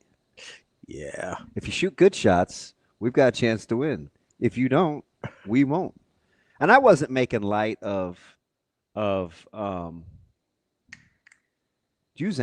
Yeah. But that's what he did, though. He dribbled the ball down, and the clock would tick. Like he doesn't really have that role this year. There's a reason everybody has a certain perception about what a Houston offense is, and it's because of what it looked like in previous years. They're mature too. You would just dribble outside of that's an old team outside of Kingston. Yeah. No, I mean Kelvin likes to stay old. I'm glad he said I don't hear the Houston talk. I don't either. I don't hear a lot of it as a legit. I mean, national. and I'm a Talking Heads podcast guy. I don't legitimate national title contender. No, I don't hear about them a lot. Top. They're top. No, I know they're 5-6 in the country. One of the best teams in the country. I don't think there's as big of a gap between Arizona, Michigan, and the rest of the world as KERRY seems to. I don't know. I've tried, because I used to honk for Michigan early in the season. I've tried to talk myself out of the holes in their game after I saw them play Nebraska. Mm-hmm. But you have to run a certain kind of offense. Yes, there's going to be matchups that are tough for them, though. I mean, it has got to be. So, a team I bet Michigan would struggle with? Didn't we say Illinois? No, but that's obvious because they're kind of built the same. Yeah. I'm talking about stylistically. Who? They would have a hard time with UConn. Oh, yeah. Chasing and movement and cutting and UConn passes the ball at such an elite level when they're going. I'm glad you qualified that because they haven't this year as consistently as they have in years past. Well, there's a lot more dribbling this year than there has been than peak UConn teams. You saw that run they went against. Yeah, no, when they're going, it looks like they that. were barely dribbling. Yeah, When they're going, it looks like that, but they get into stretches where they dribble way too much. Michigan would struggle with that. They would have to play like that. UConn would have to play like that against Michigan. Now, again, like that's why I locked it up when they played Michigan State. Like, if you dribble a ton, you can forget it. Yeah. That's the thing I hate about Michigan State. They just dribble a lot and don't get anywhere. I'm surprised so many people like Duke. Yeah, I don't. They don't even have a legit number 2 scorer. So that's the thing, and Boozer isn't. Boozer, like I like Duke. I wouldn't put. I don't know if I see Duke winning. I don't know. Like, yeah, it's dumb. They can win. They clearly can win an national. But it's just like people love. Like within the conversation of teams that can win national championships, they're not. Yeah, it's like people. It's like you with Keaton Wagler. Like, we're having that discussion within the group of very good players. Not. And he said, I didn't want to just pick at Wagler, even though I am trying to make a case. Yeah, it's not near as bad as like Bo or Dion or Darryn Peterson. Yeah. Even if you assume that Wagler's is a 2. Mm-hmm. Do you know the 2s that he's going to be seeing? Yeah. That's why what is the first thing I said about Wagler as a prospect? I was like, oh. You remember? He's got to be able to play the 1. Yeah. Oh, yeah. That's the first thing I said. Is my evaluation you think he's out of position as a point? Like, you see that guy 2? My immediate thing, and he's not there yet. He's not at the point where his ball handling is tight enough that he can be a 1, like an NBA 1 right now. But in order to be the thing I think some people think he can be, he has to be a point guard. You didn't like Burry's game? No, I did. Man, he's way good. I'm just put a pin in that one. I like Burry's game. I don't know. You know me. I like a really good shooter. And Wagler's probably is, and it's pretty. I get it. It gets a little slow, but it's really pretty. He's probably a step ahead of Burry's in that sense, so it's hard for me not to just do more. Yeah, no, I get it. Burry's is further ahead of being a point guard right now than Wagler, for sure. I can't. There's no argument against that, I don't think. Let's take a quick break here. We're going to Purdue. We got a big Purdue, one tonight. Nebraska. We've got Brian Neubert from blackandgold.com, but switch from black and gold to the red and white real quick and glow big red. It starts tomorrow at noon and concludes Thursday at noon on the 12th. It's glowbigred.unl.edu. All gifts can be directed to the favorite part of the university for you, whether it's athletics, whether it's Greek life, whether it's academics or student organizations. You can get your money directed to where you want it to go. glowbigred.unl.edu is the place to make your donations. Make sure you do that anytime between tomorrow at noon and Thursday at noon. We've got Black and Gold's Brian Neubert coming up next. Whether you've walked these halls or cheered on the team, this is our chance to make a difference. Every scholarship, every breakthrough, every dream, you've been a part of this story. On February 11th and 12th, we are writing the next chapter. For 24 hours, every gift, every amount, every one of us will show our Husker pride. This is how we glow big red. This is how we make history. Give today.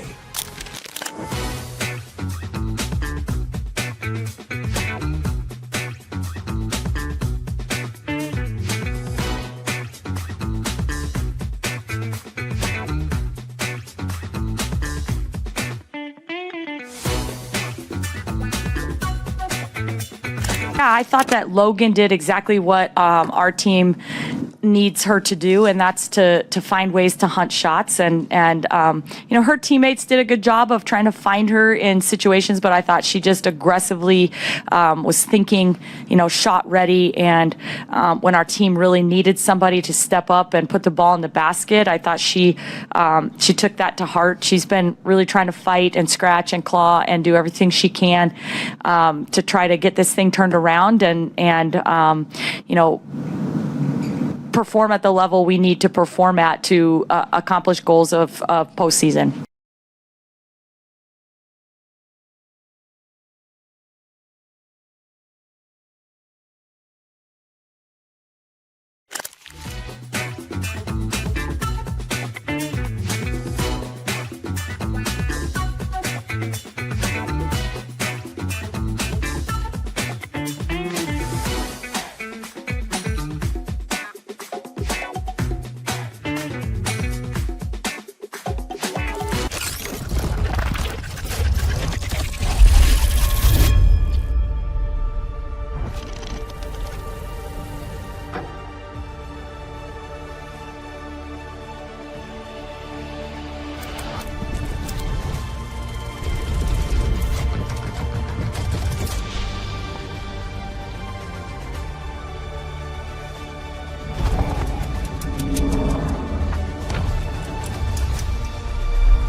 Well, I don't know what their deal is. I know they wrestled Michigan State last Sunday, and they wrestled at 57-65. They just had guys got hurt during the week, I guess, or sick. So, but it would have been great for Jagger to wrestle. LJ Araujo had to go to Brazil down to qualify for the Brazilian national team. They basically had their U.S. Open, the Brazilian Open this weekend. And so for him to be able to wrestle for Team Brazil next fall, he had to attend this tournament. And him and Marco Christensen, one of our other guys, he's also Brazilian descent. And so those guys both went down there, and LJ made the team, beat 5 guys, and Marco got second. But that's why Jagger was going to be in the lineup.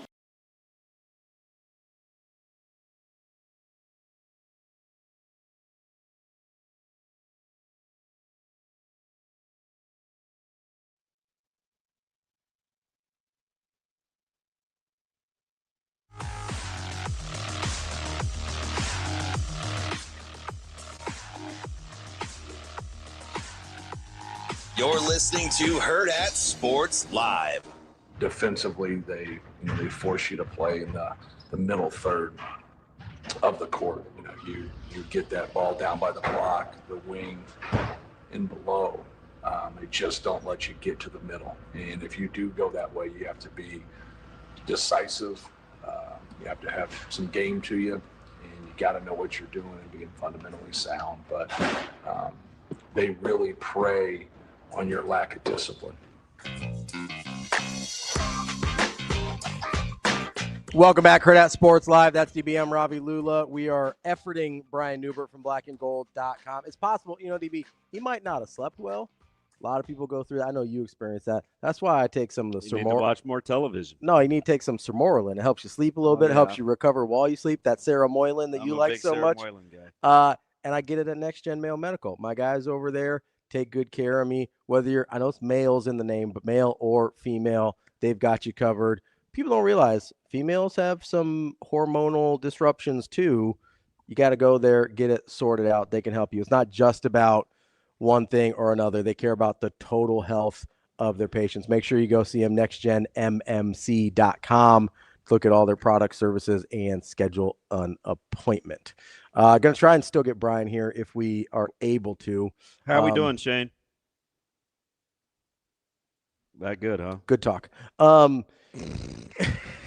He's doing something, I'm sure. That was mean. It's like, what? I can't hear. That was mean. I apologize. Why are you so mean to him? I don't know. It's just my initial reaction to everything is to be mean. Oh, I know. Shane, were you reading? You got a book over there? What's going on? Trying to call him. He's mad. He's in like chapter 4 reading about Bill Moos. You see any of those excerpts out there? Oh, yeah. So, the funny thing about the whole Bill Moos thing, and I'm sure we'll get into this more tomorrow because I think he's getting Brian here. But anytime I hear information, I try and figure out 2 things. One, where's the information coming from? Which we know it's coming from his book, Crab Creek Chronicles, which is whatever. I think it's a Montana thing, whatever. But 2, what is the agenda of the person getting that information out? Yeah. Right. Yeah. So I do this a lot when you hear reports from like Adam Schefter or, Shams or wherever. It's like, okay, who has motivation to get this information out and what is their goal here? By the way, we'll have our guest here in a minute. Okay, perfect. And we'll get to this tomorrow more with Bill Moos, but the hard thing here is so much of the stuff that has gotten out is super believable, but also I know he's got an agenda to sell a book. Yeah, so for me, just knowing what I know, I haven't heard anything so far that I think is like out of pocket. Yeah. But the downside is he doesn't, so far I haven't heard him talk about what he did wrong either.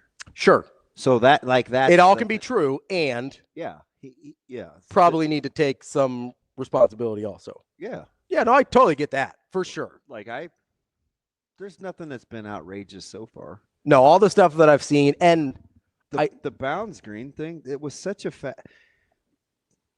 we can have this conversation whenever, but the primary reason I talk about the importance of being aligned. Oh, sure. As an administration moving in the same direction and your coaching staff, is stuff like this. For sure. It's just a rare place where you have a lot of political influence and agendas, a lot of agendas at play that aren't football related. Yes, 100%. It got Bo. Sure. It got. I mean, it's. Yeah, I mean, you could argue. I'm always talking about cryptically. This is one thing I am cryptic about, even though sometimes when people say I am, I question their aptitude a little, because I'll tell you what you. Sometimes you gotta listen better. I'll tell you what you need to know, but the influence and not being swayed. I talk about the ability to say no. That was the thing from Cignetti. That was the one thing from Cignetti at the Elon that I was like, that's important. It's very, very influential, and there are a lot of hands in the pot. And a lot of it is political, whether it's the chancellor or the president. So that's the thing. It's been going on forever. I mean, T.O. and go back 30 is years. Infamous, Yes, right? go back 30 years. So Bill Byrne and the whole thing. I'm very now. The Bounds Ronnie Green thing, or who did the contract extension, and I mean, there's lots. I mean, I knew. We knew Frost didn't want to play the Rutgers game. Like, that's not. Yeah. And we knew the one thing that I was surprised to learn by, and then we've got Brian here, is the one thing I was surprised was how willing other people seemed to be to cancel the Oklahoma game. Yeah. That was the most surprising thing to me. That it wasn't just Frost out on this island. Which is why I didn't bear. I'm like, I think just his idea. No, it's still stupid though. He wasn't. If you're influenced by 10 or 12 or 13 people. Yeah, it gets easy to make bad decisions. Yeah. Let's get to Brian NEUBERT here. We're not quite there yet. Okay, just kidding. He said, "Okay, just kidding." I thought I saw his name pop up. I thought we were ready to go. It's okay. Alex says, just say no to Golden Tea. Alex wasn't in the chat yesterday. We missed him. CA Alex? Yeah. Choo choo. He's always. Then we've got Captain says Icourse was the worst AD. I mean, there was some challenges there. I mean, there's some I don't know challenges. about the worst. Yeah, no, there's been worse. I don't know about the worst. It's just got some competition. Also, like, in the grand scheme of things, like, there's been some ADs at colleges that have overseen. Now, you could make the case. Yeah. That Icourse was the worst AD with the best coach. And by best, I don't mean like relative to the other ADs with their Nebraska coaches since Osborne. The only thing I will say, and I know you could make a case Peterson and Solich was not good. The only thing I will say about Icourse is part of the reason Nebraska found itself in such an advantageous financial position was because of Sean Icourse. I agree. So, like, we may not like the hirings and the firings and all that other stuff, but Sean Icourse actually did Nebraska a huge service in setting them up financially for the future. I'm the same way with everything, whether it's high school and their athletic directors and their principals in the building being aligned, college, front offices, and pro sports. We have a lot of hot takes without really knowing what's actually going on. Like this whole contract extension thing with Coach Rule. Like, I'm convinced people haven't read the contract. Like, I just saw somebody the other day say it was one of the worst contracts that a coach has been straddled with at Nebraska, and I'm like, what? You didn't even read the contract. And there's been some bad ones. Yes, there has. Like, I mean, we know that we all are aware, right, that Frost got an extension without ever making a bowl game. Like, that's a thing that happened. Yeah. Did not, like, they gave him an extension on hopes and dreams. And got guaranteed money. Yes. Like, we're having different conversations here. We have our guest. Let's be joined now by Brian NEUBERT from blackandgold.com. Brian, how are we doing this morning? Good. How are you guys? We are good. We were just talking, pre-gossiping like school kids about a book. That what a separator game this is tonight for trying to get out of the thick of the 3 or potential 4, maybe even 5 loss Big Ten teams. Is the magnitude bigger than we even think about with tonight's matchup? I think it probably is. Yeah. I mean, it's Purdue only gets 4 of the other Big Ten contenders once on their schedule. They already lost one of those games to Illinois. So if Purdue's going to stay in this Big Ten race, they really, really need to start making their move right now. They've got a really rough 5-game schedule coming up, or 5-game slate coming up here, starting with Nebraska. Obviously, Nebraska's having a great year. Obviously, Pinnacle Bank is a really hard place to play. Purdue's never come to Pinnacle Bank as an underdog, I don't think. So it's going to be kind of interesting to see how Purdue wears that hat. They need to find consistency. They're a better team than, a team that lost 3 games in a row and then just middled through a win over Oregon at home would suggest. They just haven't been consistent. They've not closed first halves well. They have kind of weaved in and out of defensive energy and discipline and things like that. And it's really hard to explain for a team with this much experience and this much accomplishment behind it.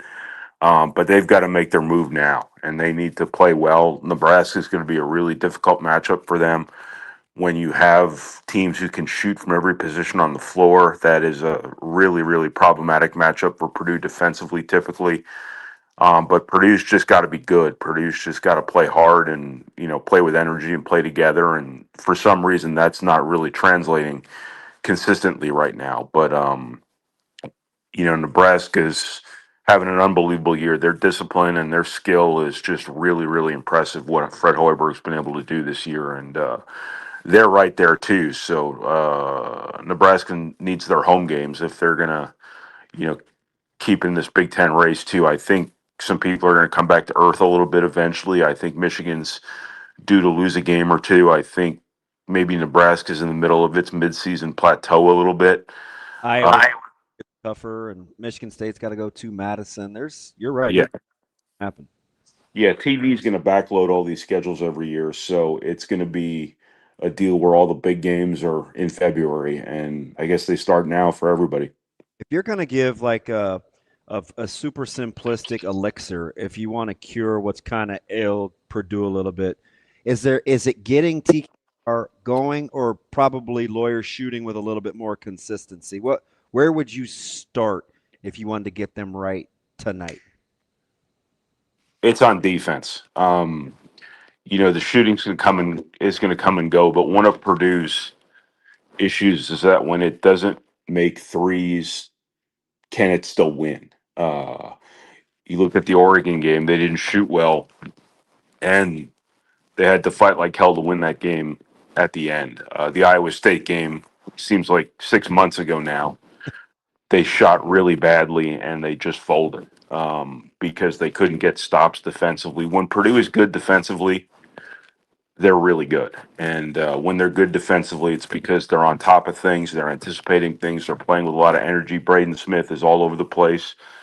And they're just on top of details and they're consistent. And that's the key to Purdue's success here the rest of the way. When Fletcher Lawyer's making threes, great. When Trey Coffin-Moran is scoring, great. He's having a different season than he had last year because he's playing a little bit of a different role. But I think that the scoring is going to take care of itself. I think Purdue has to take care of the basketball first and foremost, and then be really good on defense. And those two things are not mutually exclusive from one another either. So, Brian, as you look at the team that Purdue was through the first, 2.5 months of the season versus what we've seen in the last few weeks, has that changed what you think they're capable of in March, or was there always some of these maybe potential warts that you saw along the way? Yeah, no, I think they're the same team that it's still in there. That team that blew out Texas Tech in the Bahamas, that team that won don't know how many games it was before the UCLA game, but that team that won all those games in a row and looked pretty good doing it, it's still in there. They just need to harness it and maintain it, and that's been the challenge here the last couple of games, whether it's been the 10 minutes they just inexplicably took off in the first half at Indiana, the end of the UCLA game, the end of the first half at UCLA, the end of the game at Illinois, the end of the first half at Illinois, if I recall correctly. Stuff like that. They just need to be the same team every possession, every game, every half, every possession, and that's been the challenge for Purdue. But when Purdue's good, Purdue's still really good. Whether they're able to stay viable in the Big Ten race or not, I think the possibility exists that Purdue still could find that in March and really make something of this season if they don't do it in the regular season. So Purdue's got too many guys who've won too many games in their careers who are too good, to be average. And there have been too many times in the last couple of weeks where Purdue's been average, and that's just not their normal. So at some point in time, you have to assume it's going to click. It's just a matter of when it clicks and how long it stays clicked. I don't know if that's the proper way to phrase that or not, but it is what it is. Let me ask you something, Brian, and maybe too much info. We know too much. Is there more? You talk about the experience, and just probably a month ago, this is before the Wagler craze and Hoiberg and these guys were getting any respect, and Michigan was playing three guards and Fears was feared. People kind of landed the plane where if I had to bet on consistency, I'm going to take Smith and Lawyer. We knew TKR was, conference was all conference. You had the addition of Clough. We like the backcourt. Is there more room for growth in this Purdue team? Because when I'm listening to you talk about staying in the Big Ten race, I think they're capable, but are they a victim of us knowing too much about what their ceiling is? I think there's something to be said for the fact that all these Big Ten coaches know everything they could possibly know about Purdue. Yeah. I think that Purdue kind of showed its hands with its new old team early in the year, and then people started attacking their size on the perimeter defensively and exploiting some matchups. I think there's still some novelty with everybody else when everybody's bringing in these new players every year. So Purdue got through the hard part, though. The first half of the year was when all that novelty, was most pronounced. But now that you get into it, it's kind of the nature of Big Ten basketball seasons where you get through non-conference and then the coaching gets too good. People know you and people adjust to you, and it gets harder. And I think that that's a little bit different now because all these teams are so different other than Purdue. But I think Purdue has just been in a situation where consistency had to be its strength. It had to be its superpower. And it really hasn't been.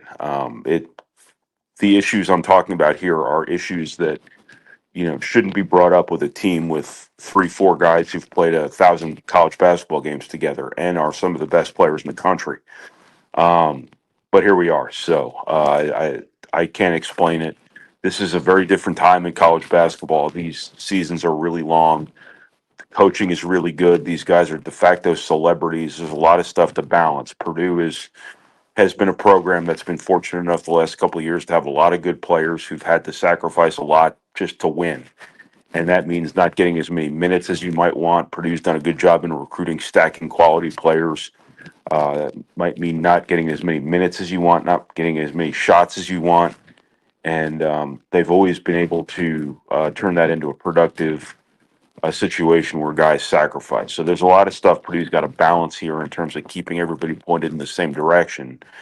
And there are no real red flags that I'm aware of in terms of that stuff, but the turbulence Purdue has shown is not, a great sign for a team that came into this season credibly talking about winning a national title. This does not look like a national title caliber of team right now, but it's certainly possible that everything could kind of come together right at the end of the year, and they could make a a little bit of a run because they're too good, they're too experienced, and they just have to be consistent. Interesting that the line is only 1.5 in terms of Nebraska being favored.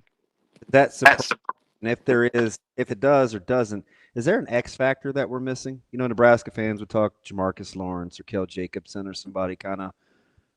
Is there a factor, and what do you think about such a tight line? Well, I don't put a lot of stock in what bettors think about these games, but I think that it's a problematic matchup when the other team has shooters all over the floor. Rink Mast has done some real damage to Purdue before. If he can stretch out their bigs and make threes or open up cutters or pull Purdue's size away from the rim, I think that that can be a real problem defensively for Purdue. I think the fact that Nebraska is probably not even going to try to offensive rebound in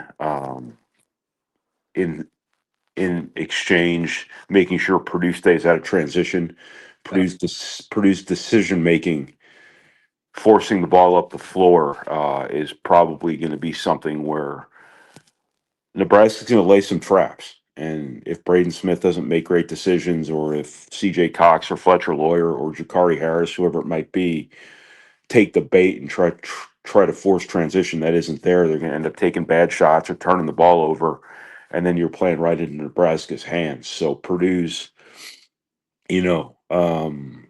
over eagerness or the alternative in terms of trying to get into transition is going to be something that is going to be a really important factor in this game. So I don't know if you'd call that an X factor or not. Purdue just has to be smart and be disciplined and not play into Nebraska's turnover forcing hands here. That is Brian from Black. Brian, we appreciate the time and enjoy the game tonight, but hopefully a little bit less than we do. Thanks, guys. That is Brian NEUBERT from blackandgold.com. Yeah, interesting. So I've got the line at 2.5. Yeah. Ken Palm's got it at 3. Does that feel about right to you? Yeah, it does. Nebraska still doesn't get the benefit of the doubt, even though it's PBA and it's a tough matchup, but it is tricky. Where would you go there? Certainly not a lock. Just curious, like what that line tells you about where you would lean. I think you have to take Purdue or you don't play the game. Yeah.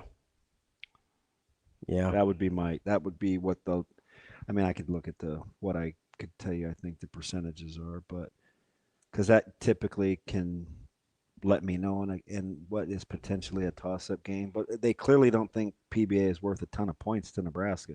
Yeah, because otherwise they're calling this even. I think basically. So with Nebraska still being 130 on the money line, but only 1.5 on the spread, it's either Nebraska 1-point victory. 130 on the money line still, huh? Ken, for what it's worth, Ken Palm has PBA worth 3.3 points. So he's got this thing dead even, neutral right site. Right now, ATS, 62%, 52% of the bets, 62% of the money are Nebraska. The total, everybody's on the over, 88%. And the money line, 71% on Nebraska. Yeah, I think this is weird because it's a Vegas thing, not necessarily the matchup. I don't know, man. I think you have to. Numbers say take Purdue. You heard numbers say take Purdue. Heard it here first. We're not locking it up. I'm just telling you what the numbers say. Nebraska ball hater, DB. Yeah. Yeah, that's me. No, we'll have plenty of Purdue Nebraska talk tomorrow morning after we get this one wrapped up. Hopefully, we're talking about a Nebraska win. We'll see what happens. See what happens, Cap. I'm excited. Yeah, I am too. Let's hopefully you don't get the dishes clean, sit down and enjoy. Hopefully you don't get tired. Don't believe me. That's DB. I'm Ravi Lulla. We'll be back tomorrow with Hurrdat Sports Live.